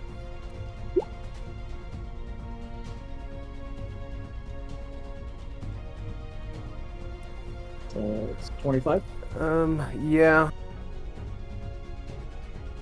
Okay. And let's see here. I'm That's going to take Piercer to reroll that. Okay. So reroll D8. Yeah, she looks like you Rolled a 3, so we're trying to roll. throw a 3. Yeah, so chances are pretty good there. I rolled a 1, so take 2 off of that piercing, so that's 6. Yeah, so still a total of 23. Okay, well, he had 22 hit points. So you would have dropped him in either case. Now we just have to see if his Undead Fortitude takes hold. But thankfully to you, that is slightly easier since I took less damage. It's 1 point easier. Well, 2 points easier. It's half. So Because... What? Oh. if it's 2, What's you that end matter? up having. You have to. Whatever. No, it's damage taken. Yeah, it says DC of 5 plus damage taken. So, if he did... Roll your thing. Oh, yeah. Actually, with 25... Oh, I guess that's a good point. Even with 22, there's no way I can roll high enough for that. So he's gone. Perfect. So the bow hits him square in the head, and he just immediately crumples down on that body that he was just smashing over as he went to attack Yandere. Yep. So it's one of those situations, Yandere, you're fending off a zombie, all of a sudden gets hit in the head, and he falls over kind of like those guys when he's like, in the club, when they're all crazy, and then you just deck them in the face, and they lean over, and they just fall over. And within that second or 2 seconds of concern that Volred showed, by the time Yandere would be able to kind of just turn over and look at Volred, there's another kind of like snap to a like, oh, just kind of yawn, just feigning interest. And I'm done. Are you feigning interest or feigning disinterest? Feigning disinterest. Okay. Okay. well, um, yeah. So I'm gonna update that. See initiative 20. I guess I need to start rolling death save for the cult fanatic. There's a cabbage farmer up here by Kelmac. Okay. That's what he's chasing, right? No, this is a different one. It's off the map. Yeah, but they're not that far off the map.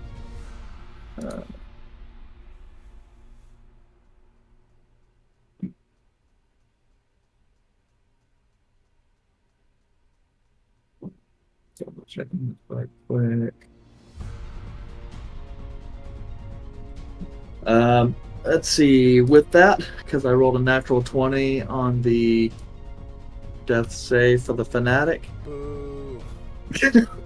So he's gonna wake up, use half of his movement to stand up, and then run 5, 10, 15, and then dash. Stumbling. Son of a...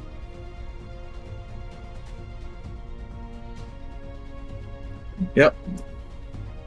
But he is likewise just like 5 feet outside the map. Okay, that's good. Izal, you're up. You know what? I'm gonna leave the cultist dude to the rest of you guys because I don't have a way of stopping the miracle he just performed. So I'm just gonna wail on this white in front of me. Okay.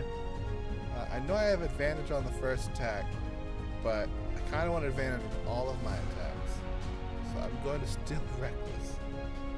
Okay. Reggie's still there. He's... yeah, maybe I should. 24 to hit for a bunch of damage. Yep, 24 hits. For a total of...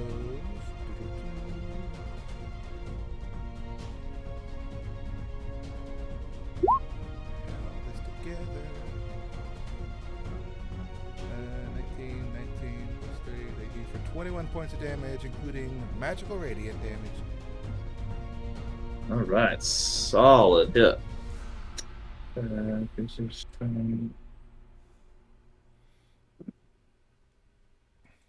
Assuming he's still up, so swing number 2. Mm-hmm.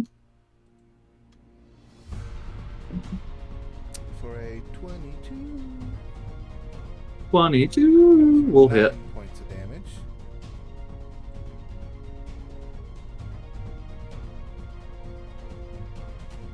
Okay. Assuming he's How much did you do again? 9. 9. Okay, he's still up, but barely. Offhand.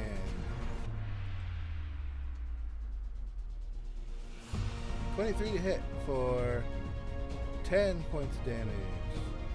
Okay, how do you want to do this? So there's 3 swings in a row. The first radiant one stuns him a bit.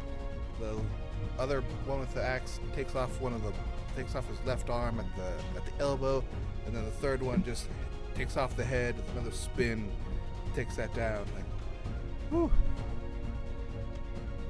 Okay. Tougher than the other one. Yep. Oh, I guess I can go right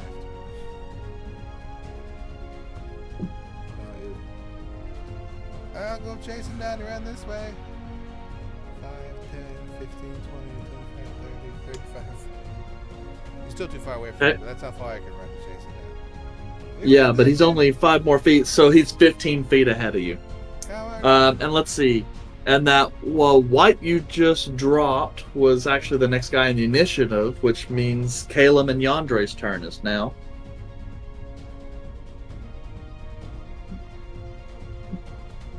And then Kelmac, you'll be on deck after that.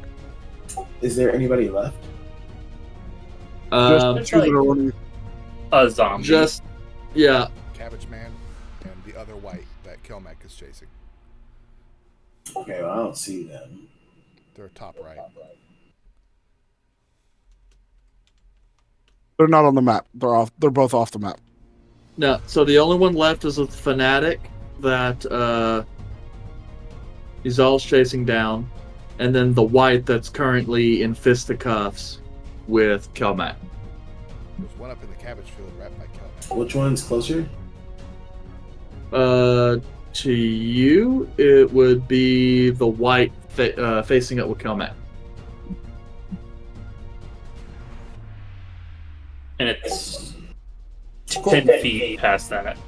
Cool. That's still within range. I'm gonna steady aim and take a pop shot at that.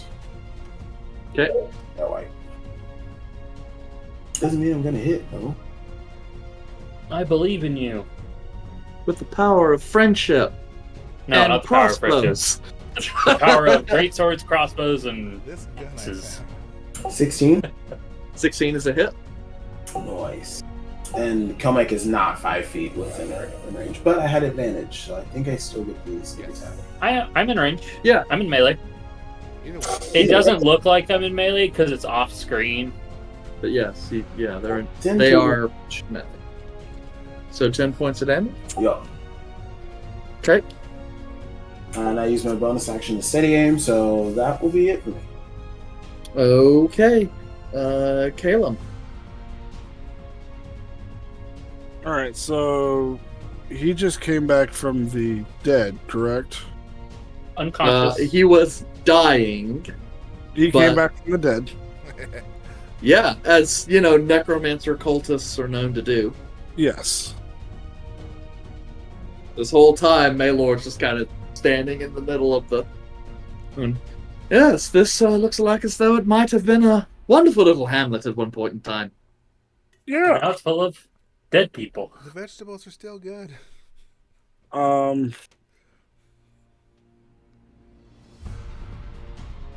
Livestock's all gone though. It's like 50 Sleep his feet in front of ass. him. Yes. He's got Oh, 1 yeah. HP right Um, now.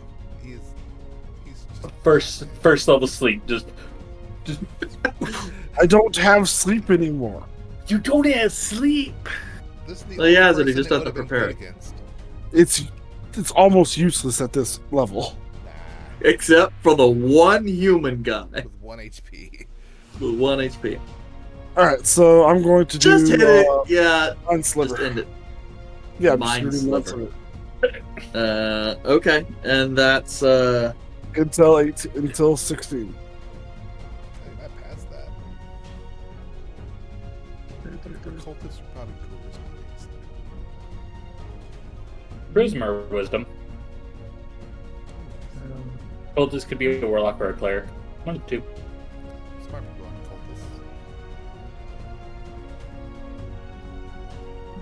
Unless they have a low charisma, then smart people can be cultists because they don't know how to make decisions and are very easily swayed. They got that pyramid scheme system.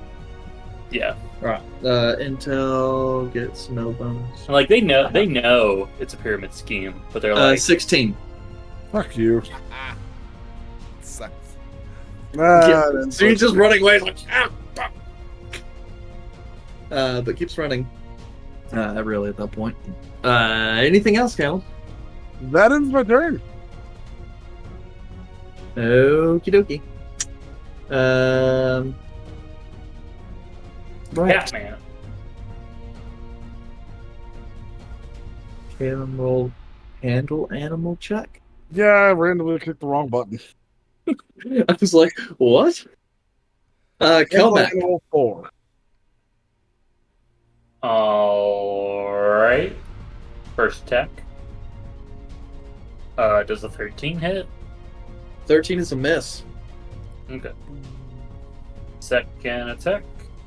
I don't think that's the same. That's the same number. Okay.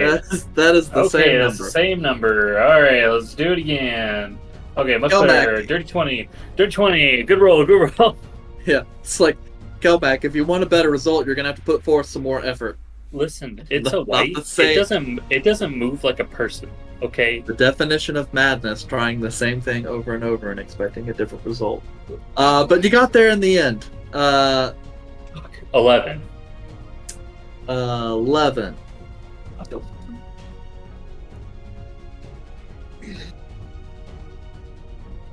Is it nat 1?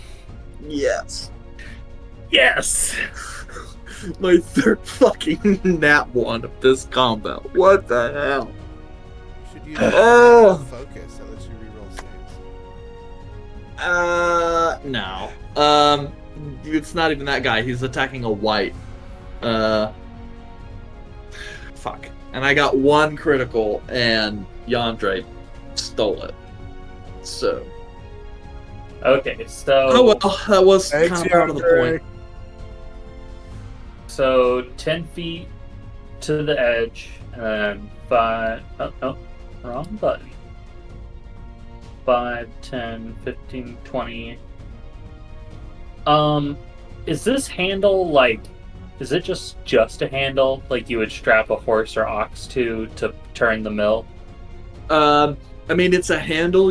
It's a push mill, so it doesn't have a harness. So this is one that you would push by hand. Well, I'm trying to spear the white on the handle, if that would be allowed with a, I don't know, strength or athletics, or if you just... Sure. I mean, we could also just. I mean, it's just you trying to do that as like an attack. No, because I've done all my attacks.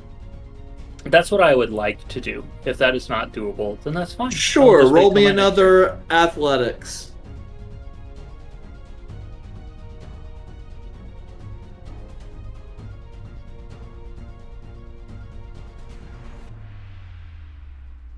turn. Okay. Good numbers? No, that's not one. Oof. It's a very dull handle. Yep. Hard to be a spear. It's ick. He's Yeah, also really so- wiggly, so... Yeah, you go and you kind of throw it on there, but it's just like this guy is as undead as he is fighting with some supernatural strength, and it's all you can do to keep. And as you like go to try and force him on, he like lunges and tries to nom at your face. And you're like, fuck. Okay, never mind. Bad idea. Okay, well, But yeah. Yeah, fucking... Just... It's... I just didn't want it to get away. I have no idea what you're doing over there. So. Yeah, as far as you know, the other cultist is just chilling back there with Dizal. Well, by there he would see that we're not there anymore. Well, he has his hands full, like literally. I have a catfish of an undead right now. Right. Yeah. Look, Anything else you're doing, Comac? no, that's no, that's it. Okay. Brings it to top of the initiative with Yandere. Volred? You're right, Volred. That is not I was at about to say, I was all. like, forward? I Volred- was scrolling up and saw Yandere's name as I was saying it. So, Volred's gonna casually stroll down to this spot, seeing Yandere kind of giving off just like a, hey, what's up, sort of head nod. Turns and looks over, sees Kelmac doing whatever he's doing with this guy, and just kind of sighs, and within one action, just pulls up his bow and pulls back. Let's see if he can get lucky on this one. and just double checking, you're trying to attack the cultist or the white? The white. Okay, the white. All right, good. Yeah. Yeah. Where is the cultist? He is down off the map. So He's just got one hit point. No. he's no, at no. one hit point. Not Which attacking means the if cultist. Volred hit him, he would probably insta-kill him. Oh, yeah. No, we're not doing that. Because that's just the way Volred rolls. Does a 15 hit? 15 does hit. Man, Well, that one. 1 second.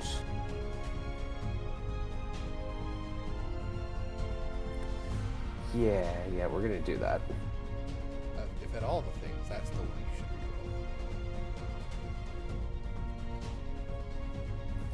reroll. That one now becomes a 5. So that's 24.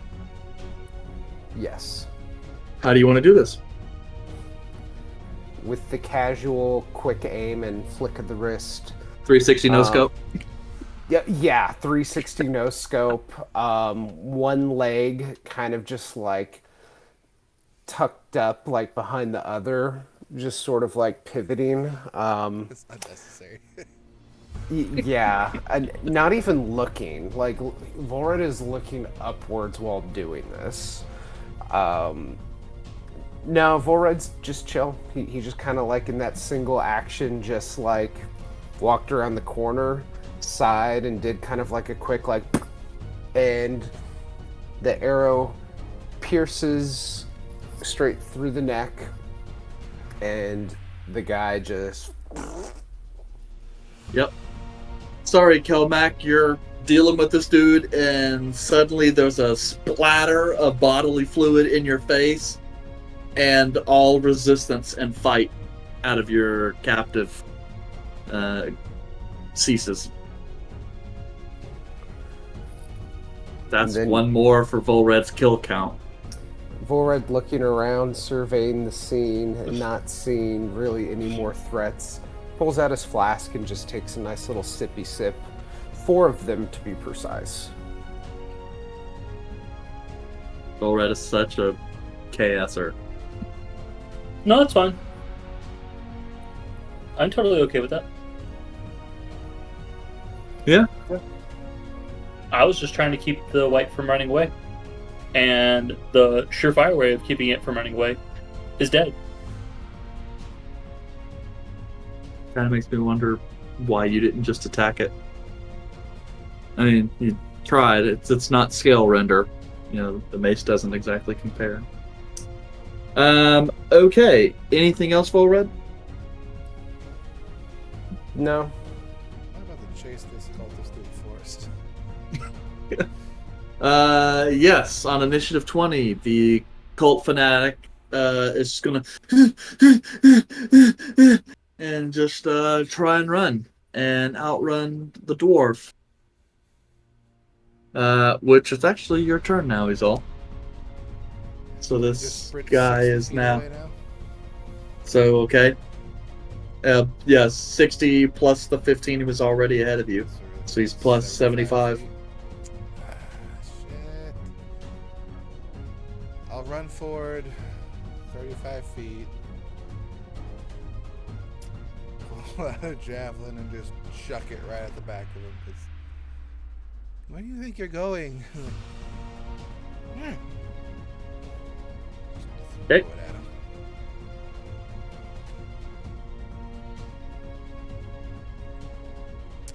16 should hit. You rolled a min damage, but hey, well, you've only got 1 hit point. You know what does it matter? Trying to wing him. Yep. So Technically, he's all with that- 4 times his current health. Yes. you're correct. So you just kind of whip around the javelin, chunk it, and just hits the ground, slides a little bit, and comes to rest for the second time.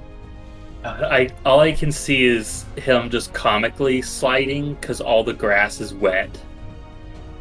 Because he's full tilt running. If you've ever like hit wet grass and you just keep sliding.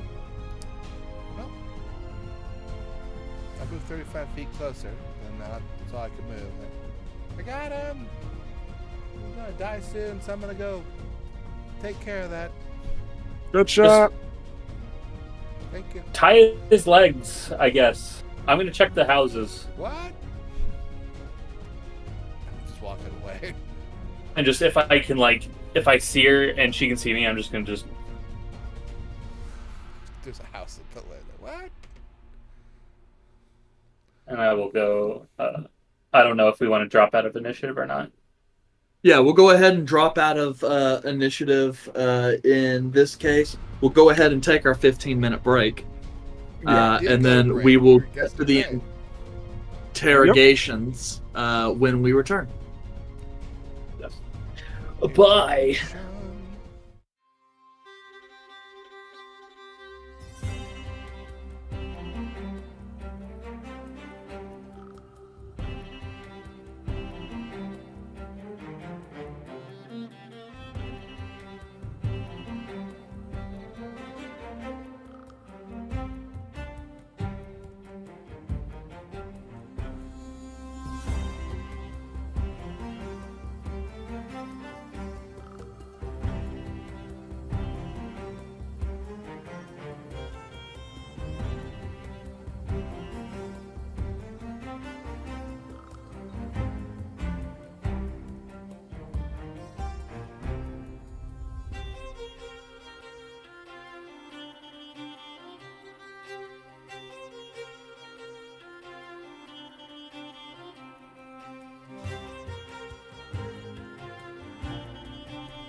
just in I'm case. gonna say something before we. Oh, you got to be transition back. fucking kidding me.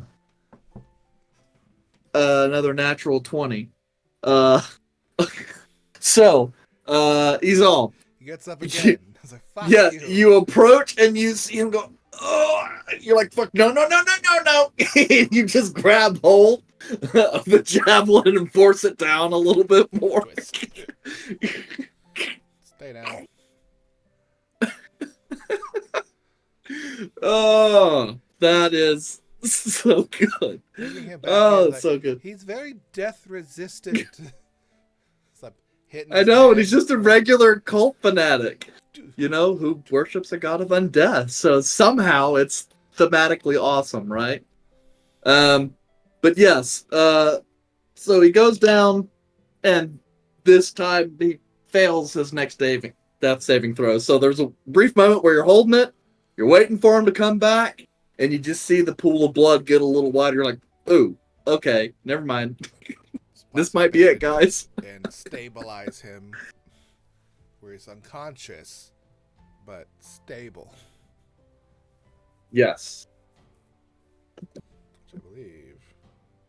I never get to roll a medicine check. I want to roll one. Do you want to do that? I absolutely want to roll one.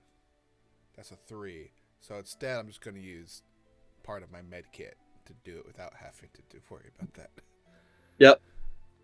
You try not to read the instructions in the med kit and just do it yourself. I know. And then when the pool of blood just gets wider, you're like, okay, never mind. Man, there's a lot How do I do this a again? lot of blood in this guy. I come back carrying him stabilized, now covered in blood. Like, hi guys. Is he still alive? Mostly. Mostly? Okay. He's real resistant. Alright, well, I mean, I figure we're going to interrogate him, so do you want to do this out here, or you want We to do it got in one of the huts. houses? Let's go use one of the huts. I don't call them huts, they're houses. They're not houses, but they're like, I guess, I'm not arguing construction with you. whatever. How you doing, So guys? yes, you guys, after searching around just a little bit and bringing the guy back in, you guys do find some other of those like emaciated husk zombies in some of the houses, but those are quick and easy. And so after just a couple minutes of cleanup, basically, you guys are drag the guy back into the center of town, bound this time. Alright, what are we doing with him? Well, we need to know, really where his group is, and have they spread out among the land and, you know, dropping into a serious town if they've murdered all the families that lived here. Izal, Calum, roll me perception checks right quick. Alright. That's an 8. Hey! Same exact thing. Very perceptive. That's fine. Izal, as you're kind of taking a look at this guy's robes, you see him kind of flash a little bit. You take a look. He is wearing a divine emblem, a holy symbol, yes, or unholy symbol, I guess in this case. And the iconography is familiar to you. You see what looks like a collection of 3 heads. And you're like, okay, this looks really familiar. Calum, obviously seeing that iconography, you are quite, well, you immediately identify it, though you know about as much as you always know. Does Volred recognize it? Uh, I don't know. Roll me a religion check. That was fucking rude. Oh, I rolled a nat 20, but -1, so it's 19. Yeah, surprisingly, you recall. You don't necessarily know why, but you have this weird flashback where you made a comment to Calum, and he went on for like 15 minutes about this deity, and somehow or another that got stuck in your head. Is this the But undead one we desecrated the statue of? you mean that you desecrated the statue No, of? we as in myself and Gander. Gander's still alive. I can Um, still say we. yes. All right. I kick him a little bit.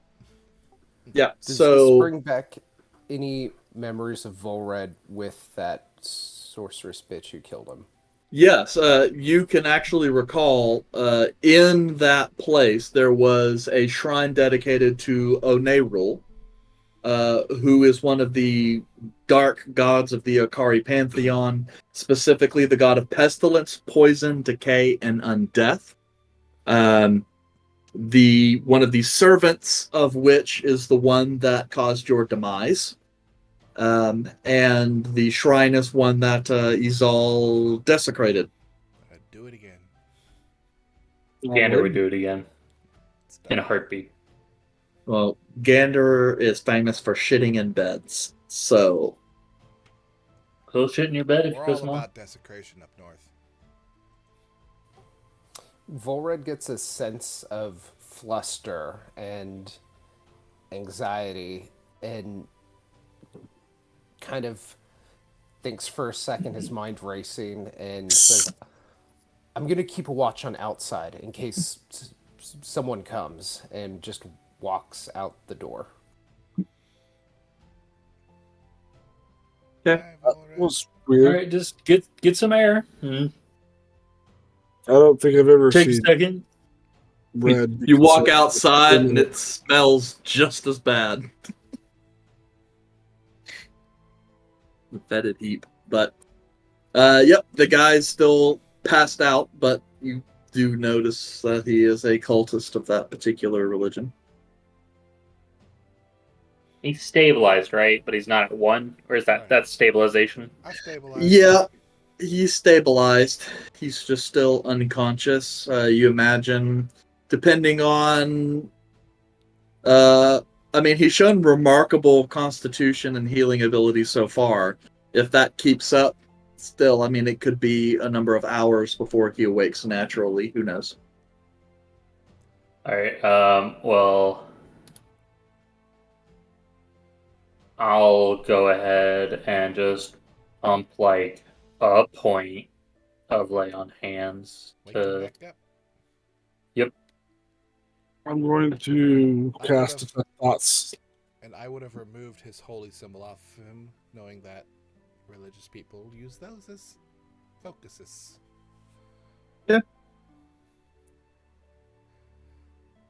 But yeah, I'm gonna just give him a little bump and kind of just slap him a little bit. Come on, wake up. Get away Yep. before. So you pump a little bit of healing. You see his eyes, those deep sunken eyes kind of open up a little bit. They're kind of dark, a little bloodshot, and he's still kind of got like that black blood type stuff that had it's not continuing to ooze, but it looks like it was there at one point. His eyes kind of lit up.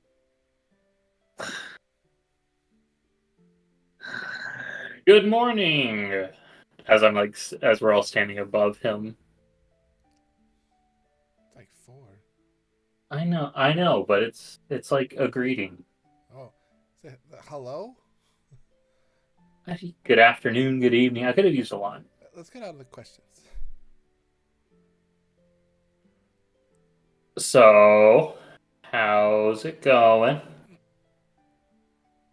You could have stayed put and you wouldn't have had to take a javelin. It doesn't matter. My suffering will be food to my Dark Lord. You can do whatever you like. Even my death will be in his glory. Well, It doesn't really matter. You're already too late. are you gonna reveal your plan? I'm going to delve deeper into that particular thought of what we are too late for. Okay, so you're just trying to get his surface level thoughts there? No, I was actually I already had the tech dots up. Yeah, I know. Going That's what I'm just verifying. Or are you delving deeper? I'm now delving deeper into that particular thought. Okay, let's take it. Check. Okay. Yeah, you kind of delve deeper. Your head kind of spins a little bit because this guy is obviously not right in the head. And so his thoughts are constantly flitting from one thing to another. But you do pick out something. As far as you're able to cobble together, you get the sense that the plan involves a curse that's tied with a plague that's derived from an artifact. Yeah, I'm still here, by the way. I'm just closing something real quick. Yep. All right, and that means he failed his detect thoughts saving throw, correct? Yep. Okay, and that means I have that now for the rest of the minute, where I can continually delve deeper. Just so you know. Go ahead, Kelbeck.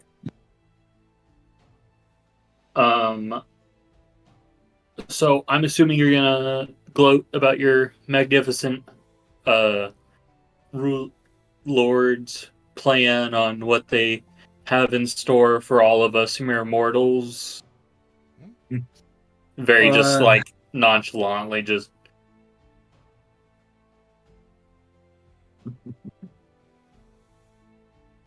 yes, no, maybe so. I don't need to gloat. I am but a mere piece.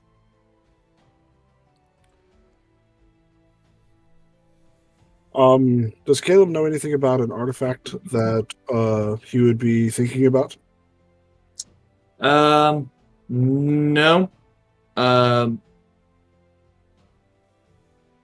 Well, I mean, you can roll a religion check, but I will warn you that not a lot is known about the dark gods. And so most of what you might be able or would have read about them is speculation. I rolled a 13, so. Okay, yeah, nothing beyond that. Yeah, I mean, as like most of the dark gods, people revile them, and anytime any whiff of cult activity regarding the dark gods comes up, it is very quickly stamped out. All right, I'm going to. We're in a room, correct? Yes. Yeah, you guys can. There's a barn and then any number of houses Right. that you guys could have picked. I would say I would be orientated behind the individual, and I'm going to cast a message to Kelmac, so he hears in his mind, not out loud. Ask him if he knows where the artifact is hidden. Do you know where the artifact is?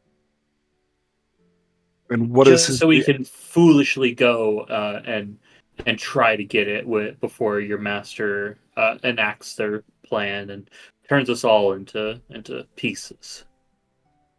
And I want to know his reaction and what he actually thinks about at the time. What he thinks about it, he seems to have no real opinion, positive or negative, as if he's completely uncaring.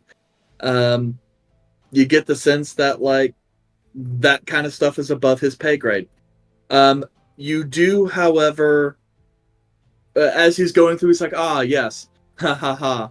But there is a brief moment where in his thoughts, there is a figure that appears, kind of, it's hard to concentrate on, but perhaps another underling, another individual, perhaps a cult leader, that kind of enters your thoughts. And then the thoughts very quickly jump over to another individual, and you can see the guise of this woman who seems somewhat familiar to you, or at least you think it might be the same person. But it's hard to tell because in this guy's mind, this woman takes on a somewhat monstrous type energy, or so that seems to be how he perceives her. And then sheer terror grips him, and he tries very hard to abandon that line of thinking.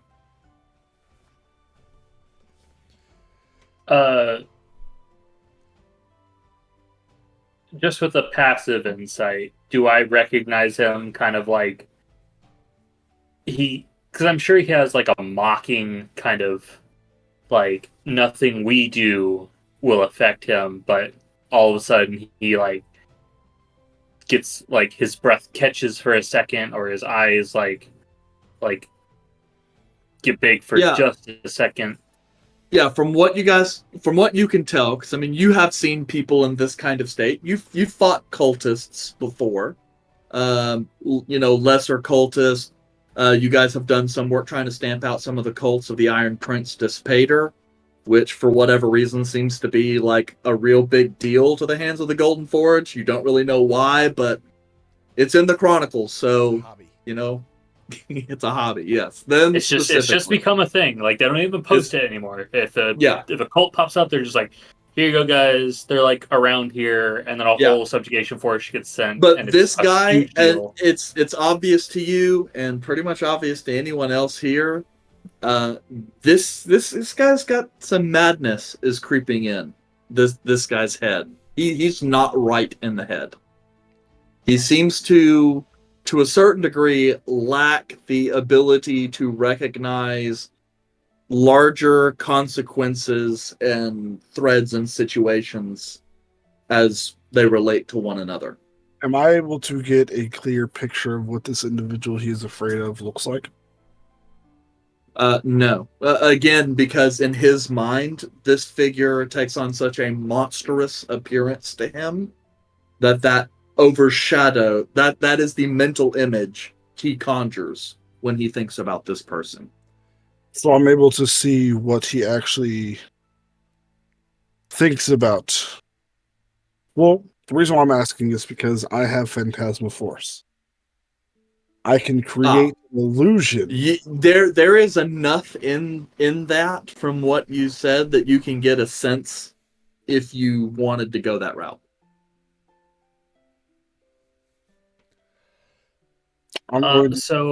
Sorry, go ahead.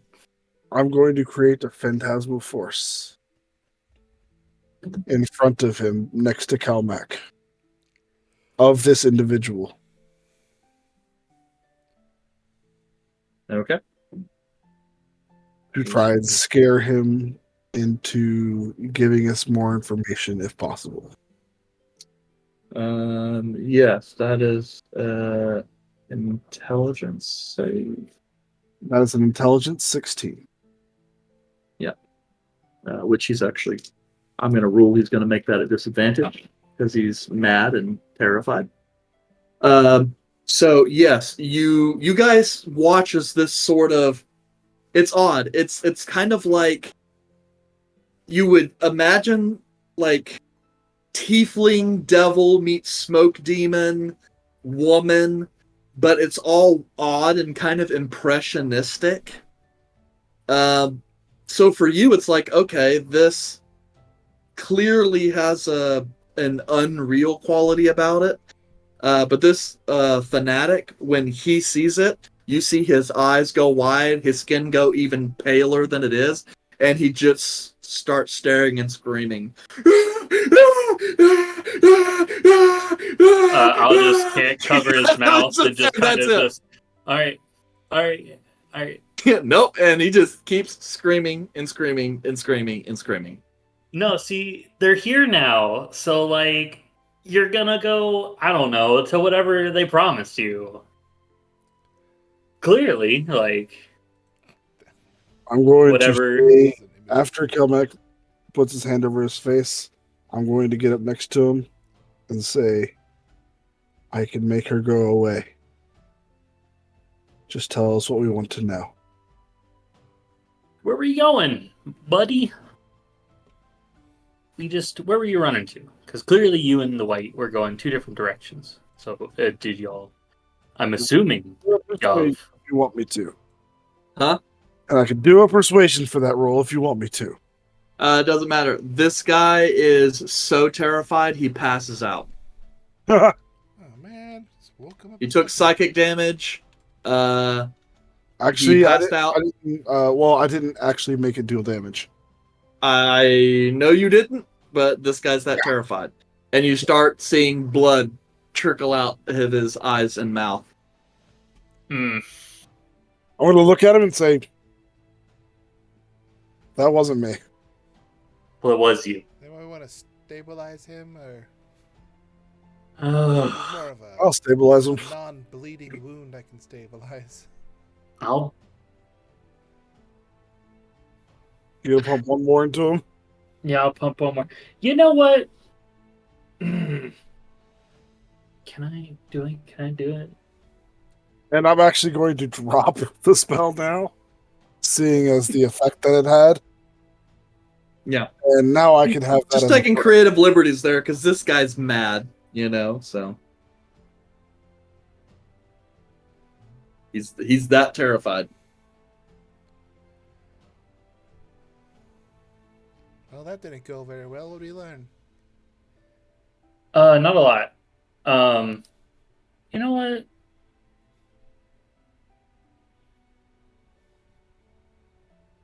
No, I'm not gonna do it. I'll just pump a point into him.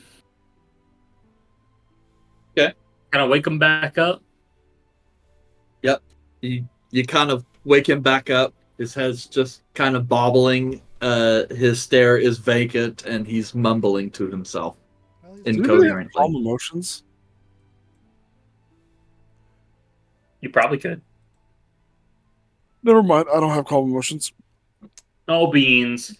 It's a druid only spell. or a bard spell. Or enchantment wizard. Gotcha. I just think Caleb just doesn't have it. He's just trying to make excuses. I said I think. I didn't say I know. Yandere, do you have detect poison or disease? Yeah, I said that I had that a long time ago. Oh, right. You don't have to. You're different from me. Could you see if he has a something that may be making him more susceptible to, or whatever his cult may deal in, that may be causing him to be a little too crazy? Yeah, but it's gonna take me 10 minutes. Nothing but time. All my time. I'm gonna go check on Volred. Yeah. All right, I'm gonna go over here real quick. Volred.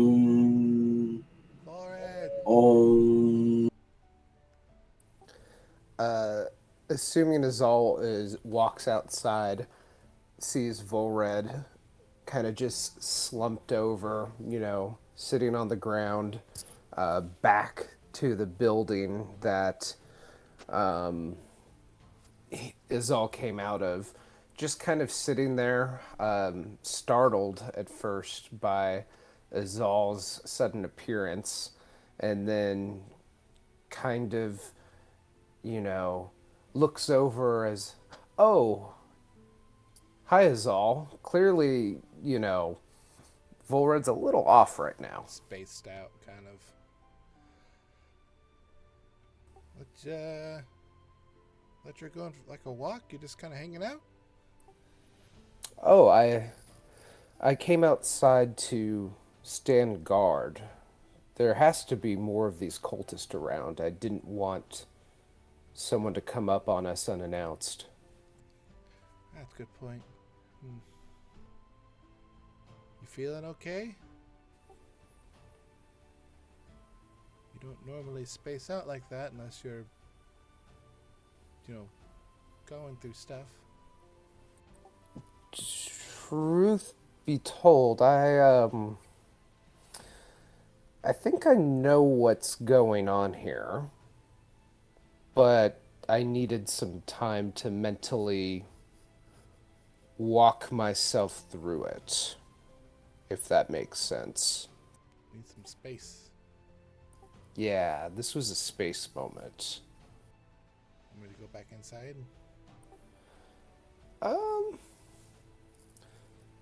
No, it's okay. I just needed some time to collect myself. And Volred stands up, kind of, shimmies a little bit, and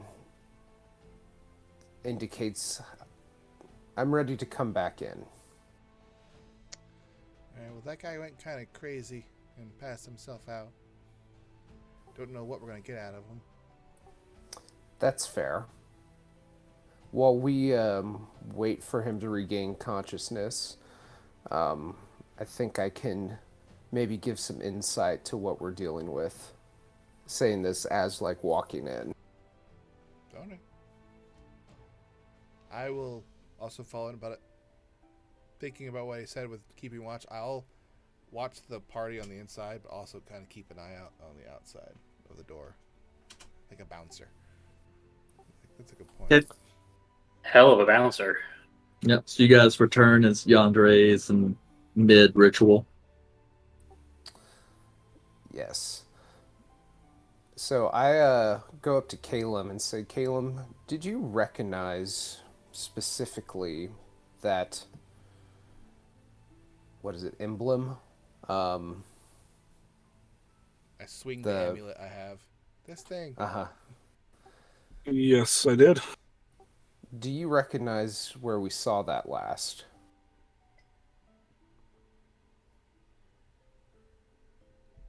Yes. So you know that we're dealing with her. You came to that same conclusion. Yes. I'm just trying to gather more information on what steps to take next. I don't want to go into this blindly. Part of me doesn't want to go back into this at all. But I know that's not an option. I definitely understand that. And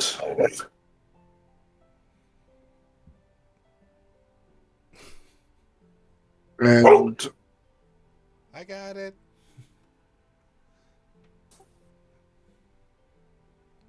and I definitely feel this time around we should be much more cautious and careful.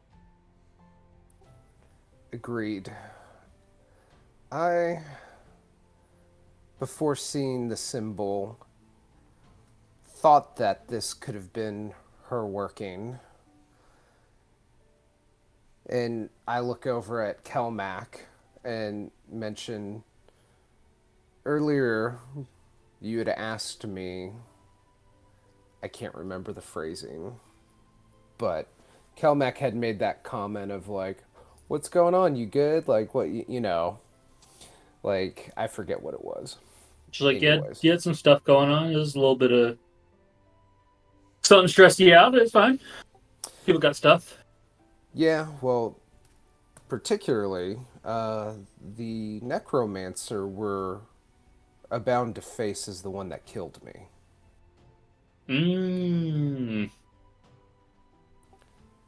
that is most unfortunate uh, for you. It is very hard to face things that or severe adversities. I felt Volred starting to appear to have, an emotional moment here. You know, I died and never really fully processed my death. I was so focused on what was right in front of me at the moment, my family issues, the shades of Cavail, that I buried that feeling of anger, anxiety, that feeling of mortality. Stress, traumatic stress, one would say. Very. And, recently I've been jovial and Much improved in mood. I felt like that I'd moved on to a new chapter of Volred, Darelove, whoever I am anymore. And that sense of calm is now crashing at my Upended. soul. Yes. Upended. I didn't know I'd have to face this feeling again. Maybe I'm destined to forever be in these situations, running from one terror to another. Well, if I can give any advice, which may or may not be advice applicable to your situation, is if you have obstacles, even ones that are recurring, one can succumb to them and dwell on them for an eternity's time until they make a decision, or one can face them to move past them. Now, I don't think you're really getting a choice in this matter, as it is being very confrontational. But I think at the time you were not in a good time to confront that challenge. But I think you have made progress in growth as a person. I don't know how you were before the event, but I know you from when I've met you. And I think I could call you my friend, and in that, I will support you in confronting this challenge. Volred just runs up and gives Kelmac a giant hug. Oh, this is. I'll just look at Caleb, just Caleb, and I'll just under the arms, like pat on the back, just like it's all right. And just this is it's kind of awkward because Volred hasn't hugged him before, but to Kelmac, this is normal from someone who was like routed from cavalry and like saw their friends get trampled, and it's another soldier who saw the chaos and death and like couldn't get a complete grip on it. Kind of misty-eyed, Volred pulls back, not fully like, losing his shit, but you could tell there's some like tears trying to go on, but he, pulls himself back together and says, Kelmac, Thank you for being my friend. Your words have moved me, though I find you sometimes inept. I'm not the most learned with words, That so I was a guess that's fair. compliment. I will. Caleb is going Thank to you. come up behind Red, put his hand on his shoulder, and say, "Hey, this time let's kill the bitch." Fuck yeah. Let's kill that whore. Yeah. All right. What are we going to do to this guy? I'm suspecting that there is, since this person is uh a very nasty individual, that there may be some brainwashing through possible diseases, which is what the miasma across the land may be, in that it reanimates. So I'm hoping that Yandre will be able to detect that it is a disease, and I will then try to cleanse the disease, and maybe that will allow him to not panic at the sight of gesturing towards Caleb, whatever you made an image of. Oh, this thing? I minor illusion, a small version. It's kind of fuzzy. He's unconscious. He can't see it. Well, no, he's awake. He's awake. His face is just vacant, and he's muttering to himself. But And that was he's visible red. Yeah, he's crazy broken. Yeah, you like catatonic. So, Yandre, dealing through all of these multitude of distractions, finalizes his detection spell. So, Yandre, you can kind of look through now that your eyes kind of are glowing with this light, looking around. The cultist on the floor does seem to be racked by disease. But it looks like pretty much most of the air around you itself seems to possess some form of disease. And you can also kind of see, like, Caleb's wound that he took earlier. You can see tendrils of what look like diseased energy slowly working through his body. Yeah, some of your other party members look. You can see some vestiges of that in some of the wounds they've taken, particularly Azal. But it looks more like their disease is kind of receding and is barely holding on. I bet Kelmac would probably just look like something covered in wax moving through water. You know, you look like nothing. You're immune to disease. I can't detect Yeah, you. he's invisible now. it's a Kelmac shaped hole in the disease fog, and it's just like, Sure. Yeah. So Yandre walks up and looks at the body and is like, "Yo, that bitch looks like a fucking CDC lab rat." oh, like an experiment. Ooh, well, Yeah, but to be fair, everything over here looks like it's got disease in the air. And then, Caleb, you doing all right? Oh, somewhat. Feel like shit. You don't look Yeah. all right. You think you could take His care of wound you? hurting. It's looking a little festering.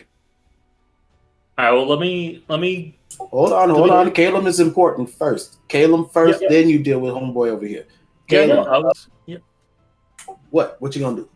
No, I was gonna help Caleb before I help this fuck knuckle. Wait, so you're going to help Caleb and then come back and help the guy that's on the ground that we don't want to help? Well, no, I'm hoping that destroying the disease that he may have taken as some sort of initiation will help dissuade him from fearing whatever Caleb summoned, so we can get some answers. Which one? What do you mean, which one? I said he looks like a CDC center. He's got a whole bunch of diseases in him. I guess whatever one's Oh. on Caleb right now. Caleb, come here, and I'll just like Touch him. put the hand on the cut or whatever that's festering and just pump 5 points. Cure disease. Okay. Is So it pain gone? subsides, swelling subsides, the wound closes up, leaving only a scar. But do I still see the disease? Nope, the disease is gone from him. Thank you very much. All good, Andre? Yeah, he looks fine to me. Okay. Fuck it. I guess it's just roll the no. I guess we'll just go with whatever one the healing picks up. I'll try to see if he has like lumps or something growing off of him, and just kind of pump the healing towards a more gross area of his body. For another 5 points. Try to cure his Just- boils. I guess so whatever disease.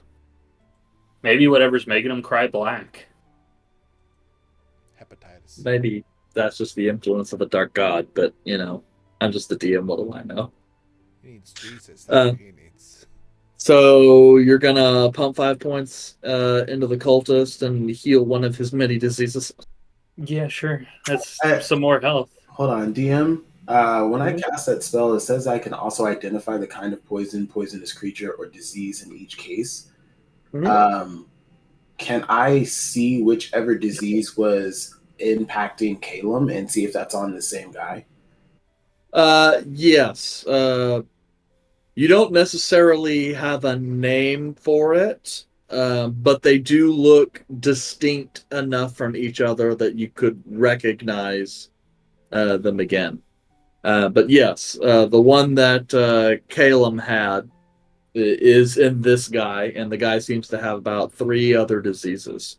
Yo, whoa. I What's go up? over to Kelmec's hand or paw or whatever, and I move it into a specific spot where the disease that was infecting Calum is, and then tell him, you can go on. Proceed. Oh. And I'll pump the 5 points into that area to target the disease. Andre still has his hand on like Kelmec's paw and be like, yo, fancy meeting you here. Just very awkwardly, just Quick try to wink. Just quick question here. So we're literally just gonna remove all these diseases, get the information, and then kill him again, right? it sounds. See, now I agree with Full Red sometimes that I am inept because I don't really think it through because I was just focused on getting information. So we don't have like a plan B or nothing after this. We're just trying to get the information right now. I raised my hand in the door. Yes. Caleb, I know you walked away, but I'm assuming he was doing that whole mind ready thingy he did before. That would have been gone, because I think that only lasts for a minute. Yeah. And when he did the phantom thingy, it would have taken concentration away from it. Yeah, Yeah. and that was like 10 minutes ago. If we focus our questions on specific things that would rattle his crazy brain to get like where did he specifically come from recently, what was the previous place where this disease that hit this town hit first, like what was the town over, what was it in the mountains, find specific things that might be in his mind. We should focus in and attack those things. I know his brain's all scrambled, but the information is still there. After that, Well, we I- don't really need him to be conscious. We don't really need to be conscious at all at that point. So I just wasted 10 minutes for nothing?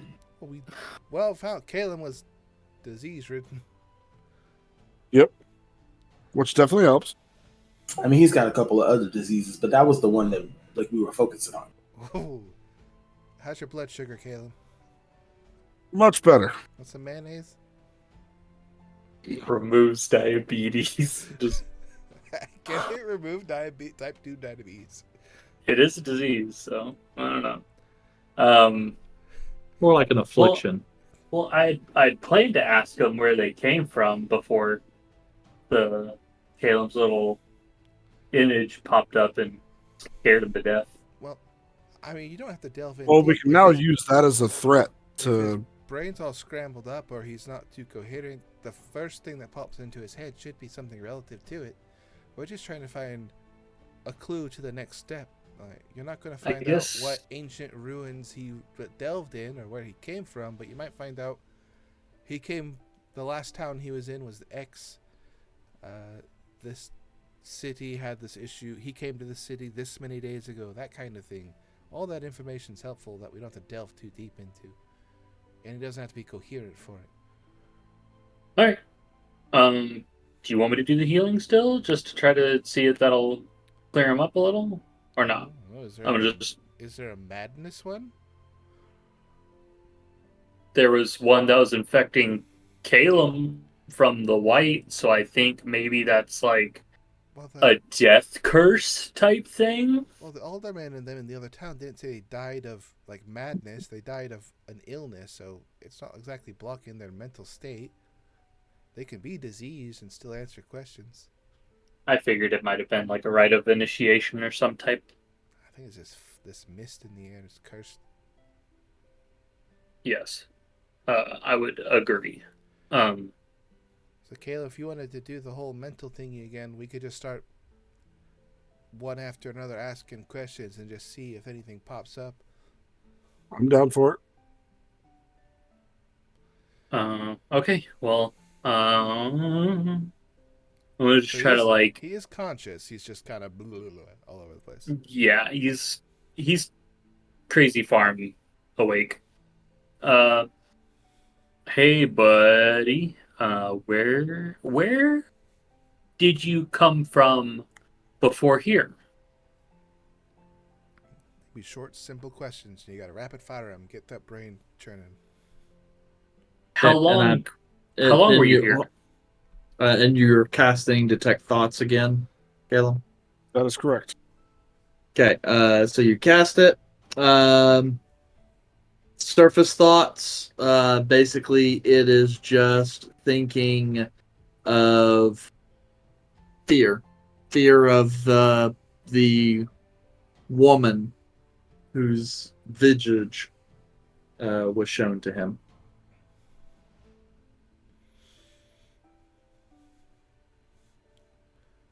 Where'd you come from? Nothing. Where did you go? Cotton Eye Joe. Thank you. When did you come here? How long have you been here? Fear.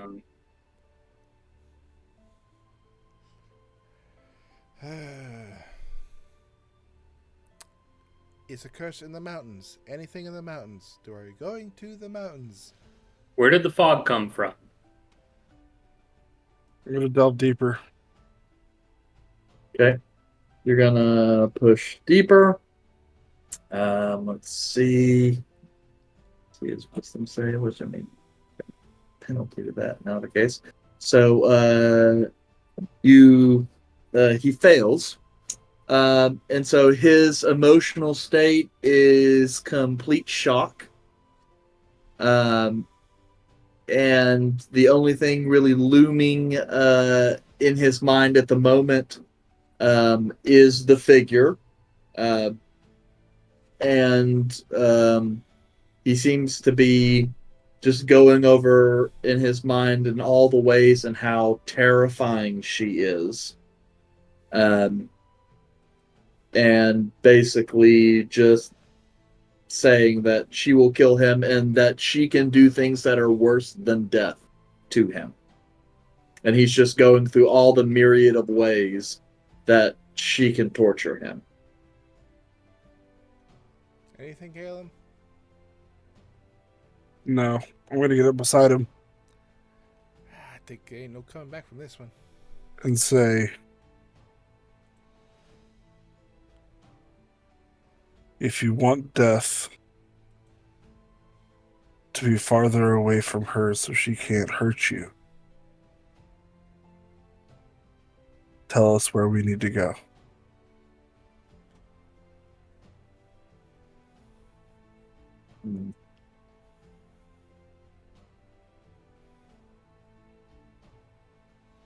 Um, Caleb, I need you to make an intelligence check. Oh, beans. Did I get advantage? Never hurts to ask. Why would you get advantage? Because I rolled a natural 1. That sounds bad. So, Human psyche is not your strong point. Caleb, as you're kind of linked with this guy's mind, you've kind of are watching his mental state suddenly kind of slowly fade to black. As that happens, you find yourself surrounded by infinite darkness in all directions with this black miasma encircling you. You hear moaning. And as you turn around, you see there's a section in the darkness that appears like a bit of light in the distance that frames out just the slight edges of a cave entrance. The moaning is occasionally superseded by screams of pain and anguish. And just kind of off in the distance from down there, you're not sure if it's just your heart, but occasionally you just hear a boom, boom, boom. Boom, boom, boom, boom, boom. As Caleb has heart disease too. That was one. Oh my god! I'm gonna have to use my whole daily allotment. as Wait, these kind of deep ritualistic drums can be slowly heard in the distance of that cave.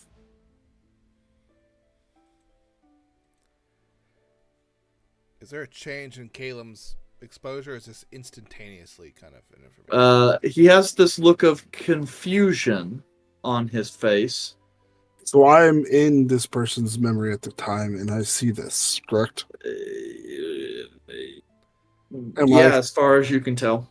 And I am freely able to move around? Yep. Is there any sense of strain on Caleb at any point? I will go towards the Doesn't drum. look like it. Okay, so you're heading into the cave? Yes. Okay. So you head into this cave. It's this natural formation. It just appears to be this meandering, narrow passageway of rough carved natural stone. Dark in many places, just punctuated by torchlight, before it kind of opens up into a larger chamber. You see the floor is littered with bones and corpses, such that you can't even see the floor. For all you know, it is an endless pit stacked to the brim. On the far side, you see a large statue of a three-headed robed figure. One face with gaping maw is skeletal. The second appears to be a rotting face, racked in kind of pain and anguish.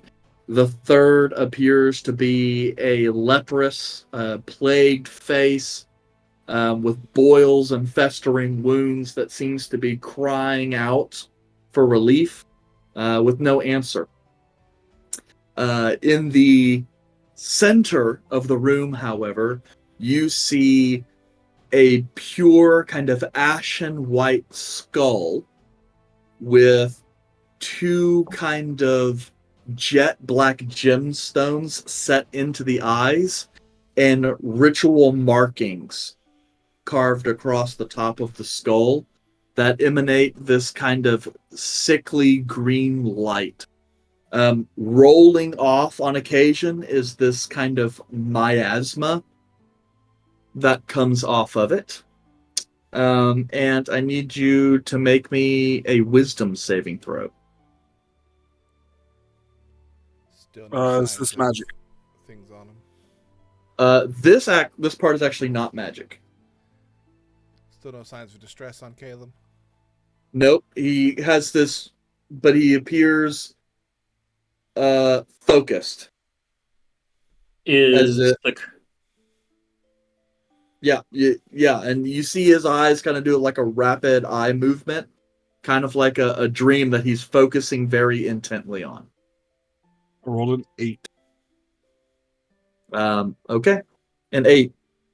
Somewhere in the back of your mind, a voice just kind of enters a little bit, somewhat familiar, and whispers out, "Do not go too far, child." And then it just kind of echoes off. Whose voice is it? Corollo. No, you get the slight familiar sense of Morgren's voice. That's what I figured. She's like my guardian angel.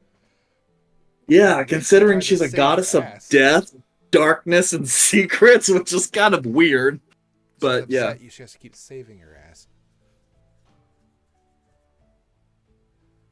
As you're kind of standing there thinking a little bit more, the miasma continues to radiate off.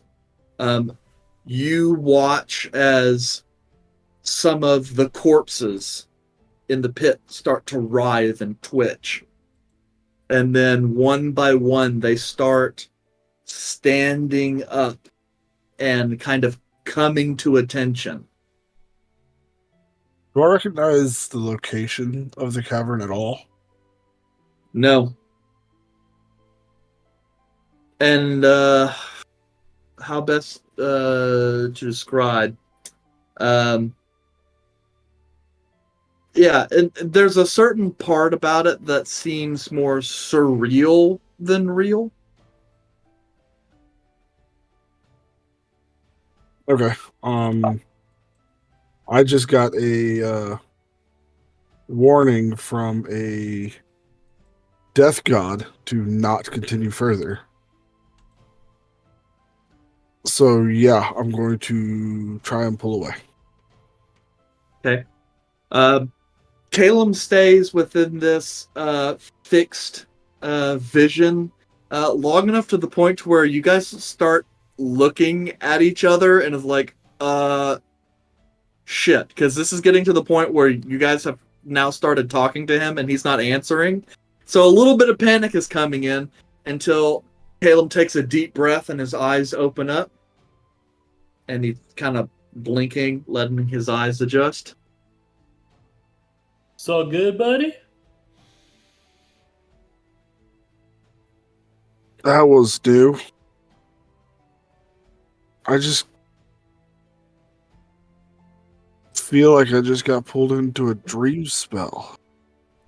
Take out my axe and I cut off the cultist's head.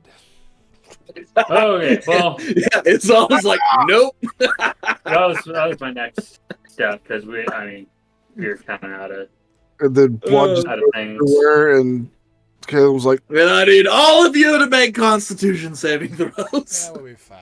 If it's a disease, I don't. Well, you don't have to make one. It's a blood Now I disease. can really go to the brothels. Everyone has Good. AIDS. all right.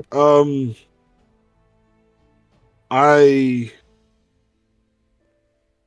put out in very vivid detail what I just went through. And the fact that I was told by an individual to come back out. And I believe it was Morgan. But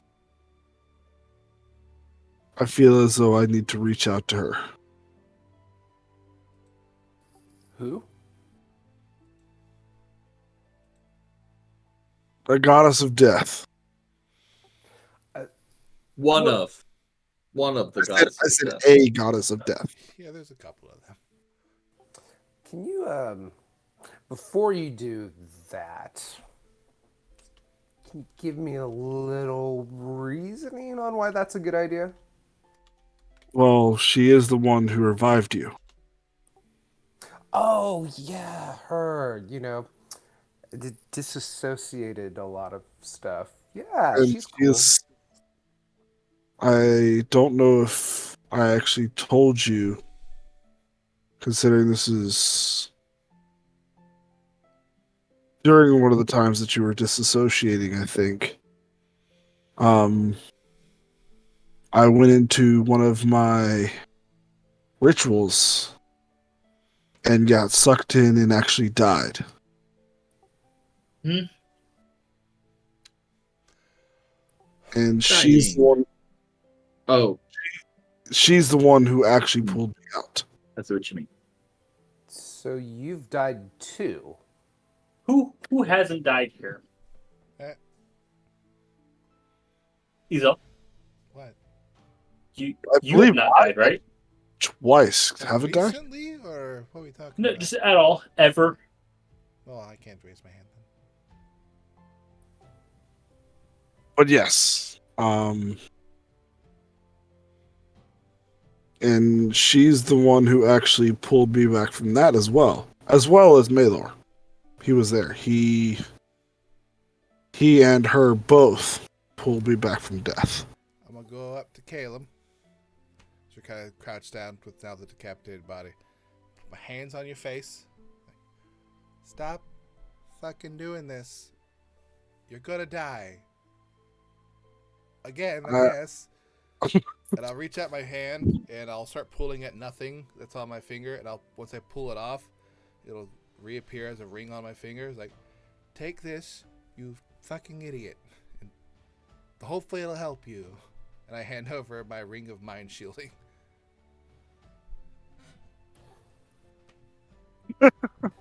Where'd you get this? I fucking had it for a while. Just to make sure out of character, we didn't know this, right? Yes, No. you did. I did tell you. We didn't know he died. Y'all didn't know that I bought anything either.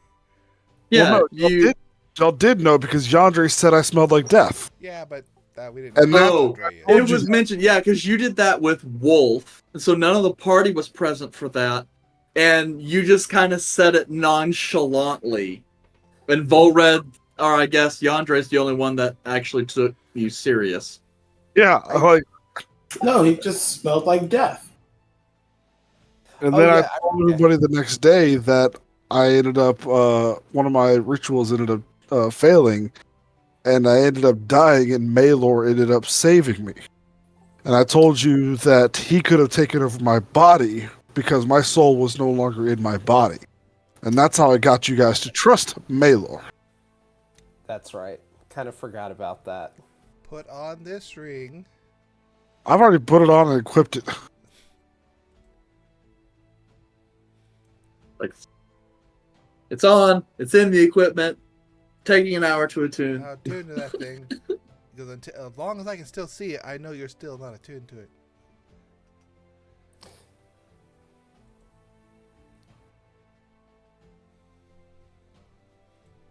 Okay, so what now? Well, he took off south, so South. That might be Out out of- of out of town. desperation, though. but also the white ran east. So either south or east is really the two directions that we have any idea of.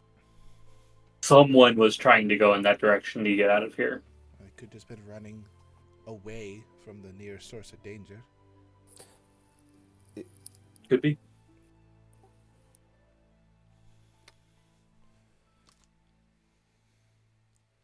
Can anyone talk to dead people? I mean, I know Yandere can talk to certain dead people. But can anyone talk to dead people that we've already killed, like recently, and not ghosts? I'm just gonna point to the fellas. You talking about him? Well, if Mr. Nohead? if his mind was crazy while he was alive, maybe his dead mind isn't. now that he's been freed from Or his soul went to possible. someone else, and this body does nothing for us. Yandre, you have a bizarre sense come over you, like a little bit of hair standing up on the back of your neck. You instinctually glance over to the corpse of the headless cultist, which now you start seeing these black veins like creeping up his arms, and the fingers are starting to twitch.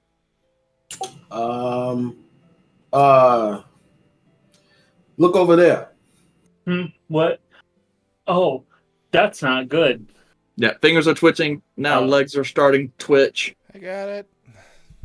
Okay, you got it? I julienne this thing. That's got it. Dual-wielding Axes.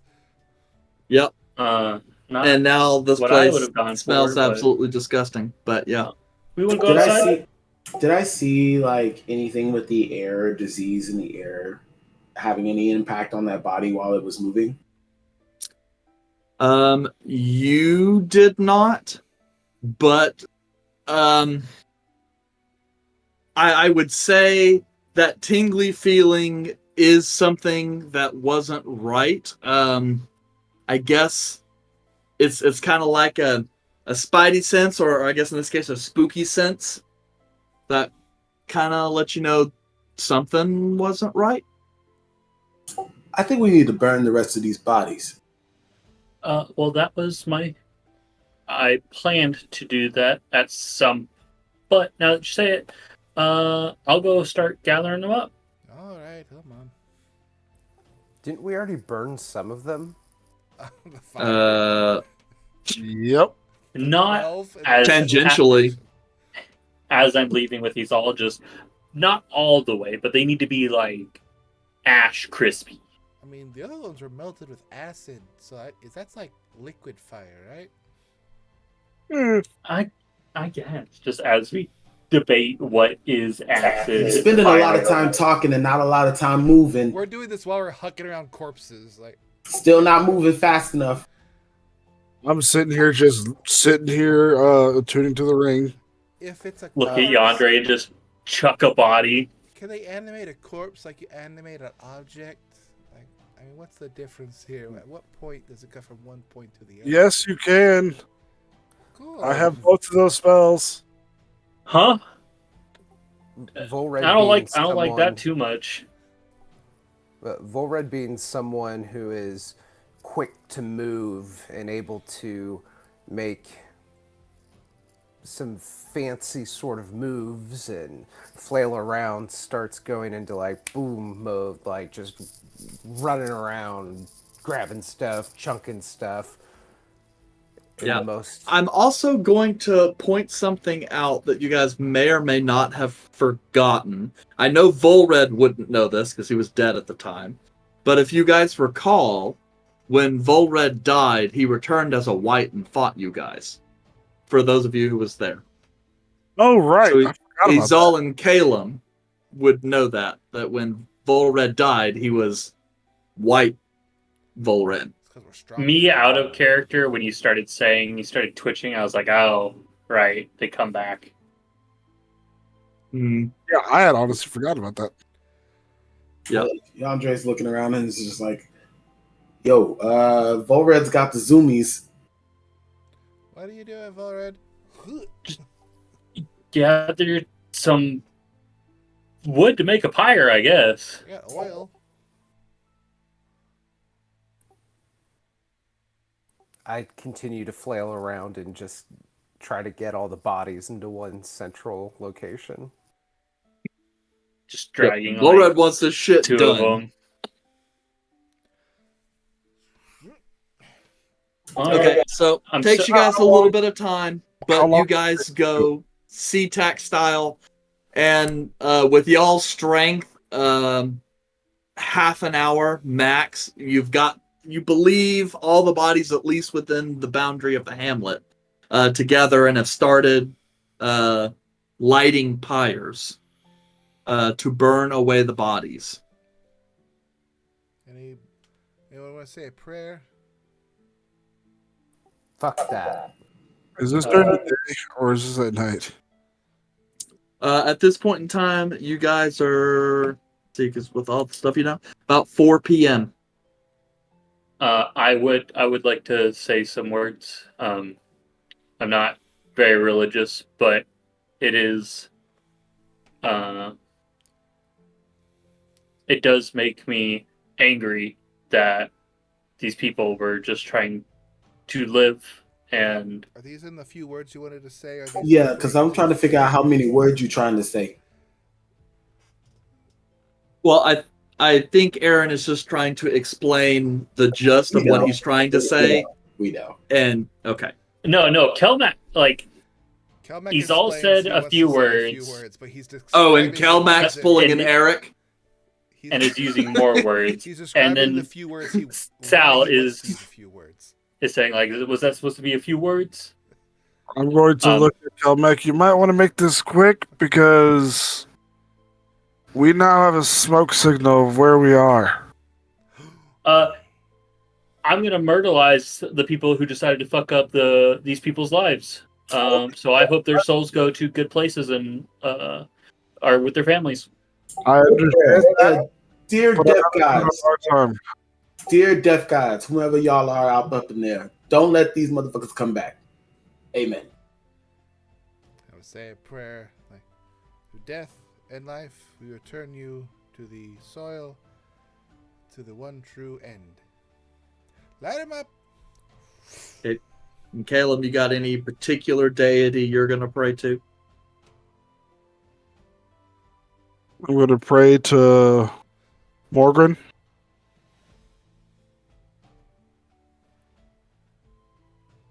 Actually, the Raven Queen is not here, correct? No. The closest equivalent in the Akari pantheon would be Seer. He's the god of death and twilight. He's the guy who oversees Aethersil, the tree of rebirth. But I will say a prayer to them. Okay. Please watch these souls as they cross over and keep them safe. Mine was directed to the non-Akari gods. Yeah.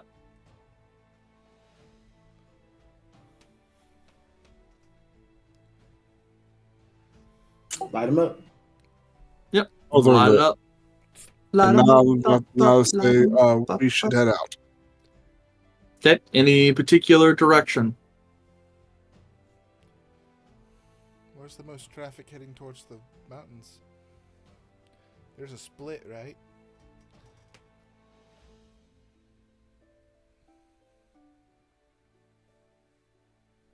Okay.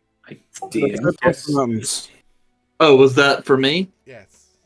Sorry, I just thought I heard Izal's accent in there, so I was thought you doing were in Izal's character. accent, but So I thought that was an in-character question.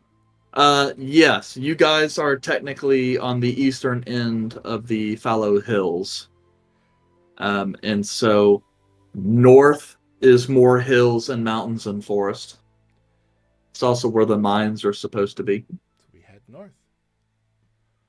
Okay. Let's not go too far. We'll have to set up camp eventually, and we're already in a bad position. So True.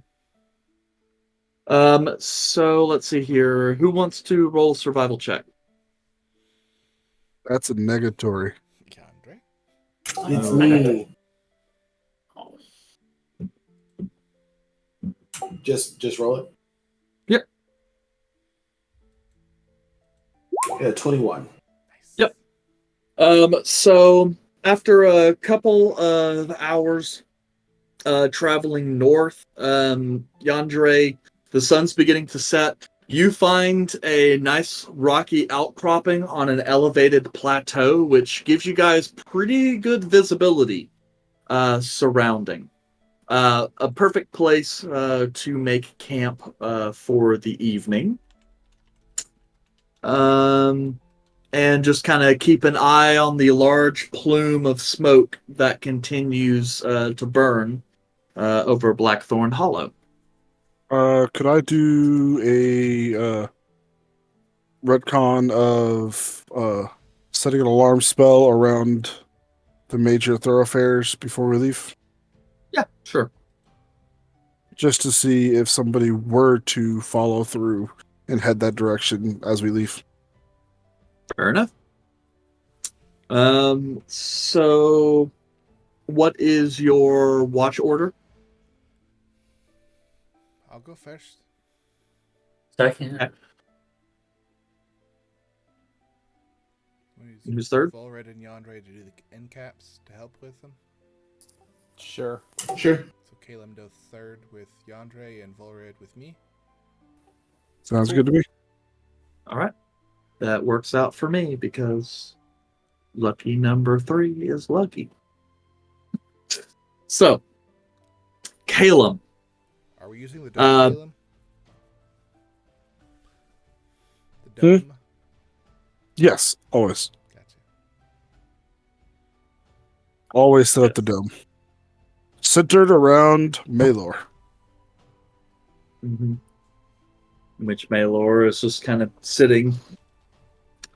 You know, Caleb, you tend to summon me on occasion, and, well, I'm not sure if you're aware of this, but whilst I am in physical form, it takes a little bit of effort to move around.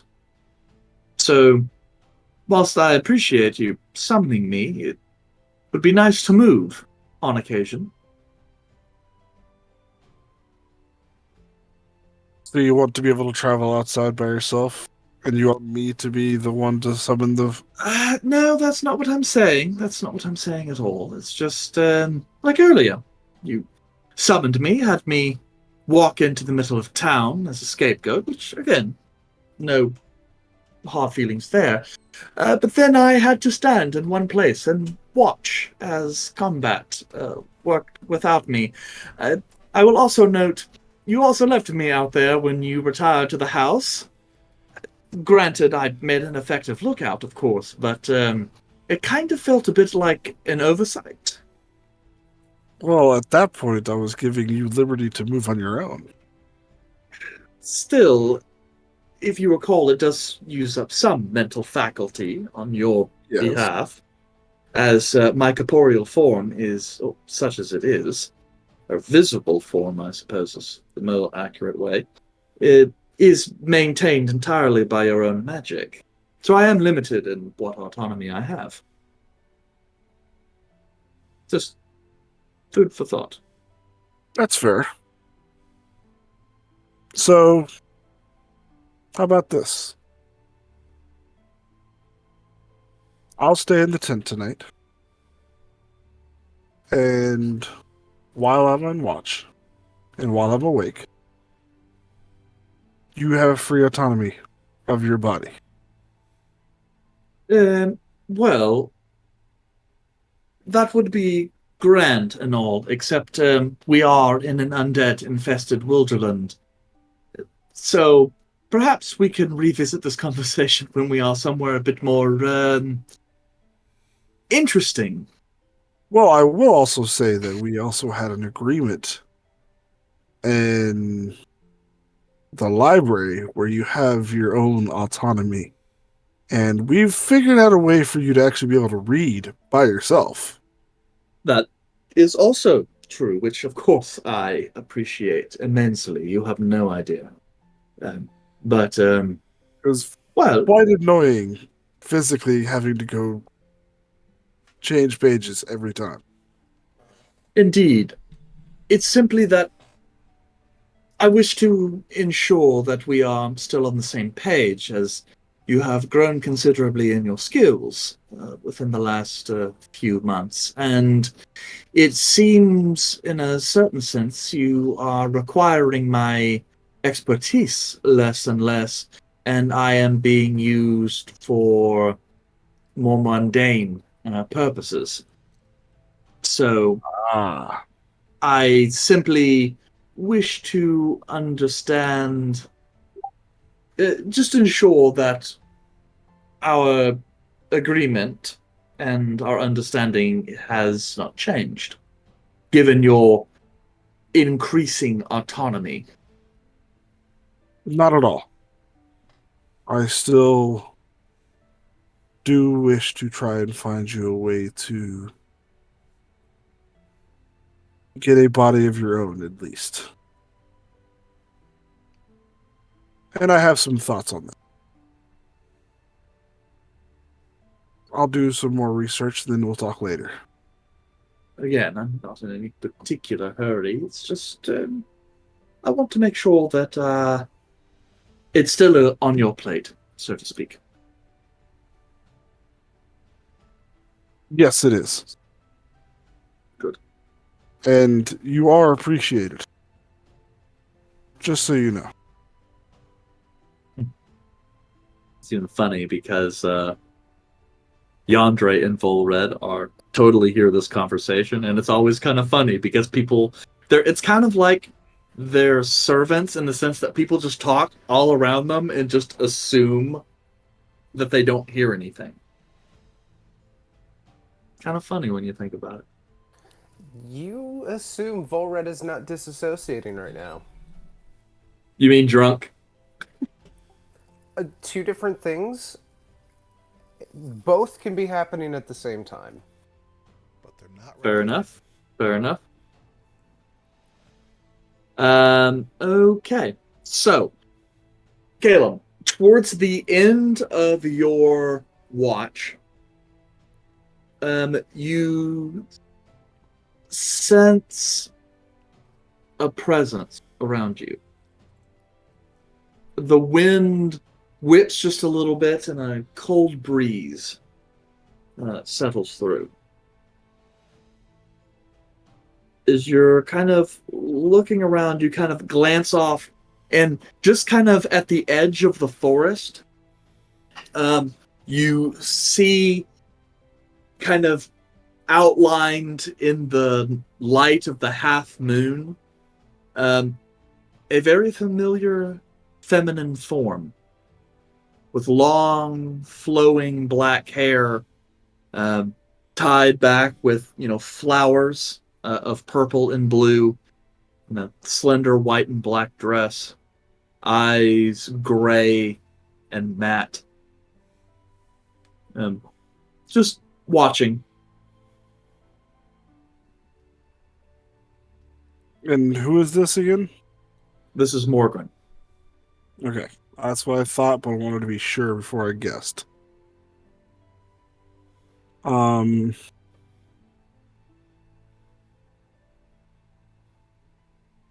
She's physically manifesting, which is something she doesn't usually do, correct? Correct.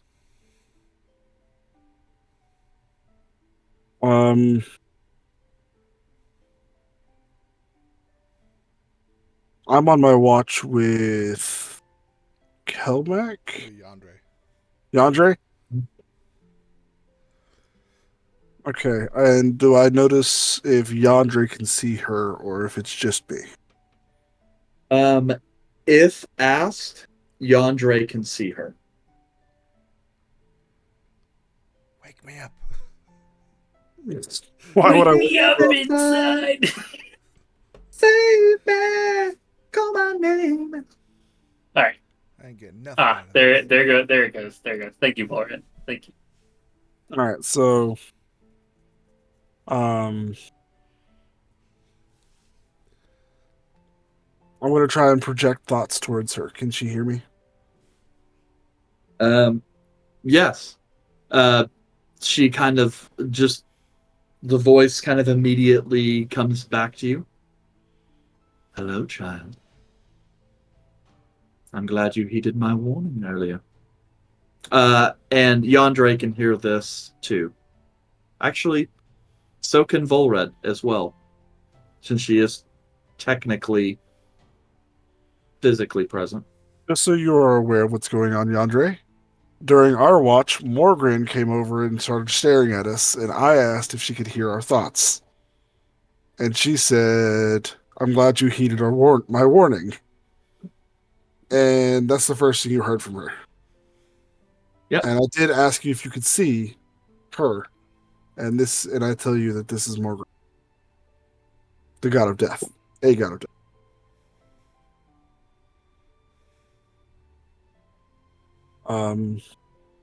Of course, you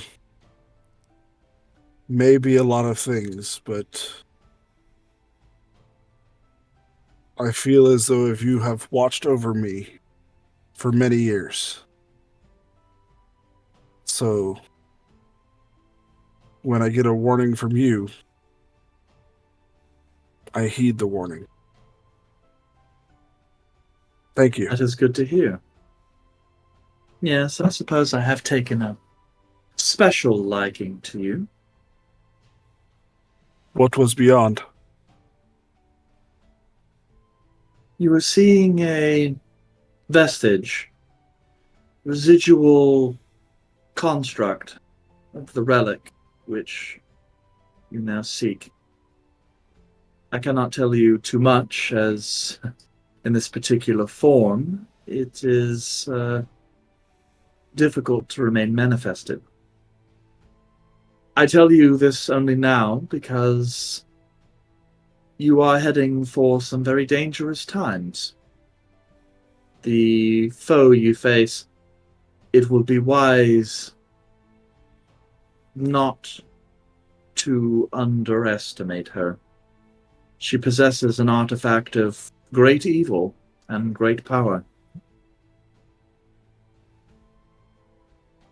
Yes. And I wish I could say that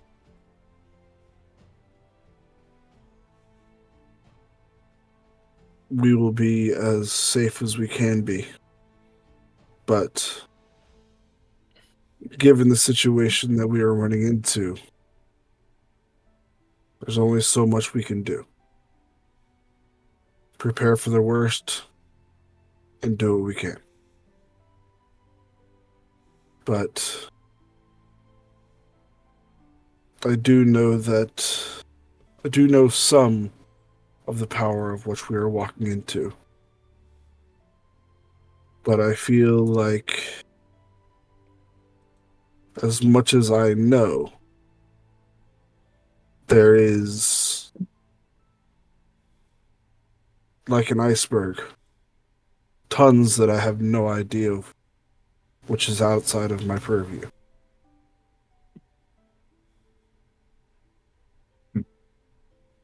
Well, such is to be expected, I suppose.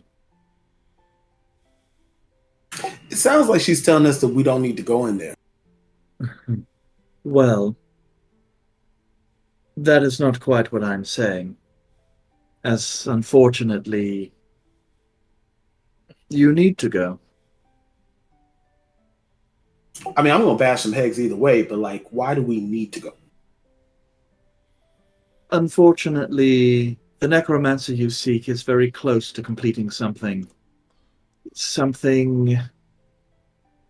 that will cause a great calamity if she is successful. And unfortunately, given the time that remains, there are only the 5 of you. There isn't time for anyone else. Are you able to help us in any way? I will guard the boundaries of life and death. Trust me, where you're going, you do not wish to be caught there, lest you become ensnared by the magic that permeates this valley. What's that supposed to mean? That was a lot of really big words.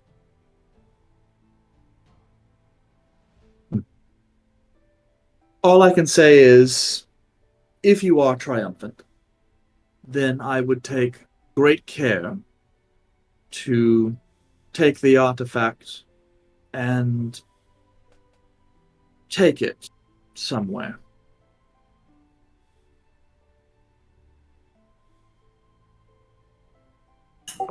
I'm just gonna say okay. But like you said, guard the boundaries of life and death and don't end up there. Like, what is that supposed to mean? It means the place in which you are going, in fact, to a certain degree, the place in which you already are, finding yourself on that boundary between life and death is dangerous. Where you go, you cannot be certain that you will be allowed to come back. That's kind of what I do, though. I understand, which means you will have to be especially vigilant to ensure that your compatriots do not linger there any longer than is absolutely necessary. Oh, okay.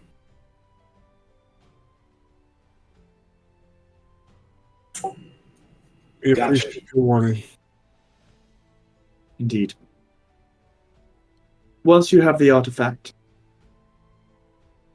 you will need to take it somewhere very specific. You are familiar with the Helkar Valley, where Lady Sabine resides, yes? Yes.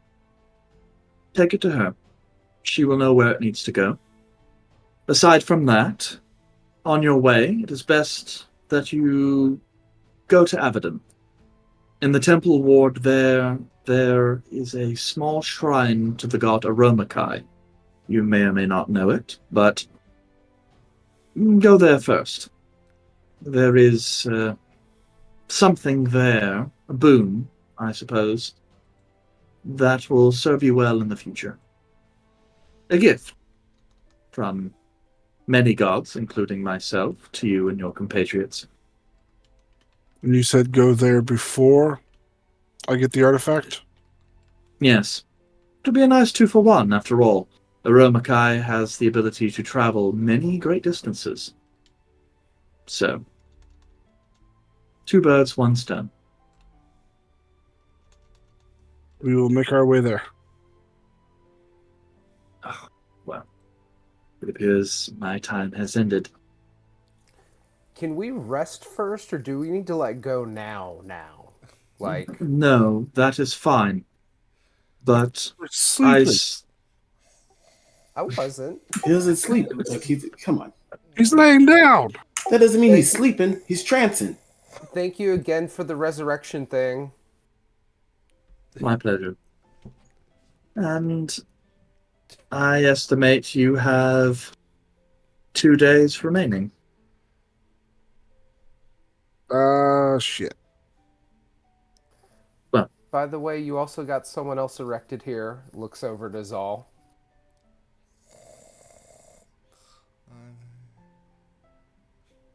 That's supposed to be a boner joke. Well, I will slap Izal to wake her up and point her in Morgan's direction right as she started to fade away. Well, your point is, I look at you, Caleb's like, if you ever hit me and I find out about it. And I will point And at then- the goddess that she's about to miss. yeah, Izal, you kind of glance over through your vision. You think you might see a person. You rub your eyes, and there's nothing. What the fuck you hit me? I was trying to show you the goddess of death. It is too late for fucking jokes. I'm gonna sleep. Hey, Calmac next time.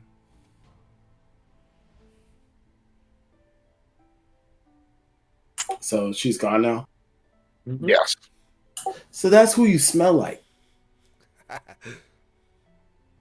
Yeah. And him too. Technically. Huh. Julie. Some pastrami that went bad. Ugh.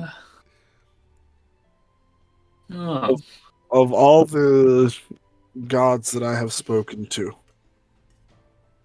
she is the only one that has taken an interest and conversed back with me and checked up on me. It's not good. Shh, you're asleep. So there's been multiple gods that you've talked to. Oh, yes. I've talked to over a dozen. Yeah, I've talked to like 5, I think. How many of you talked to Yandre? Like physically talk to in Yeah. this realm? Yes. Well, in other realms as well. That one. Oh, that's it? Yeah. Me and Red, we went to a domain. Well, like God's domain. That was really weird. Went to some infinite library. It was pretty cool. That was cooler than the library back at What's-His-Face's place. Yeah. But Is that one of those ritual things you was doing in the middle of the ground and like everything got all windy and spooky? Technically, I've talked to 2 then because I did talk to that one guy. yeah. Oh, yeah, okay. You're counting the Archon out of the count. Well, No. Go back to Remember, sleep. they briefly spoke to Eteron. Yeah. I wake up for imperfections in the story. I've ignored a god before. Which one was that? I can't remember names. She told us to take care of nature, and then I just started Oh, killing Jesus Adak. I Christ. got murdered a bunch of. Wait, so a god of nature told you to take care of it and then you just immediately turn around and start shooting stuff? Literally, like an hour later. But what if I do the opposite? And that was Gamidi. For sport. I thought it was respecting nature. The I mean, sport was murder. Yeah. And the For a funny thing reason. is, Red is from the Free Cities, so the gods he's met aren't even part of his pantheon. Like, from where Volred's from, they have a completely different pantheon of gods. Sam. And Kelmac. But yeah. One whom's church he shut down. For an anti-religion. Like, none. Maybe. Anyways, I believe that ends our watch. It does. And the rest of the watch of the evening continues on without incident. And you guys are available or are able to accumulate a long rest. And then awake in the wee hours of the morning as the mist is weighing particularly heavy over the mountains as the marine layer is starting to kind of roll in. And thus we start the next day. And that's where we will end session or chapter 85.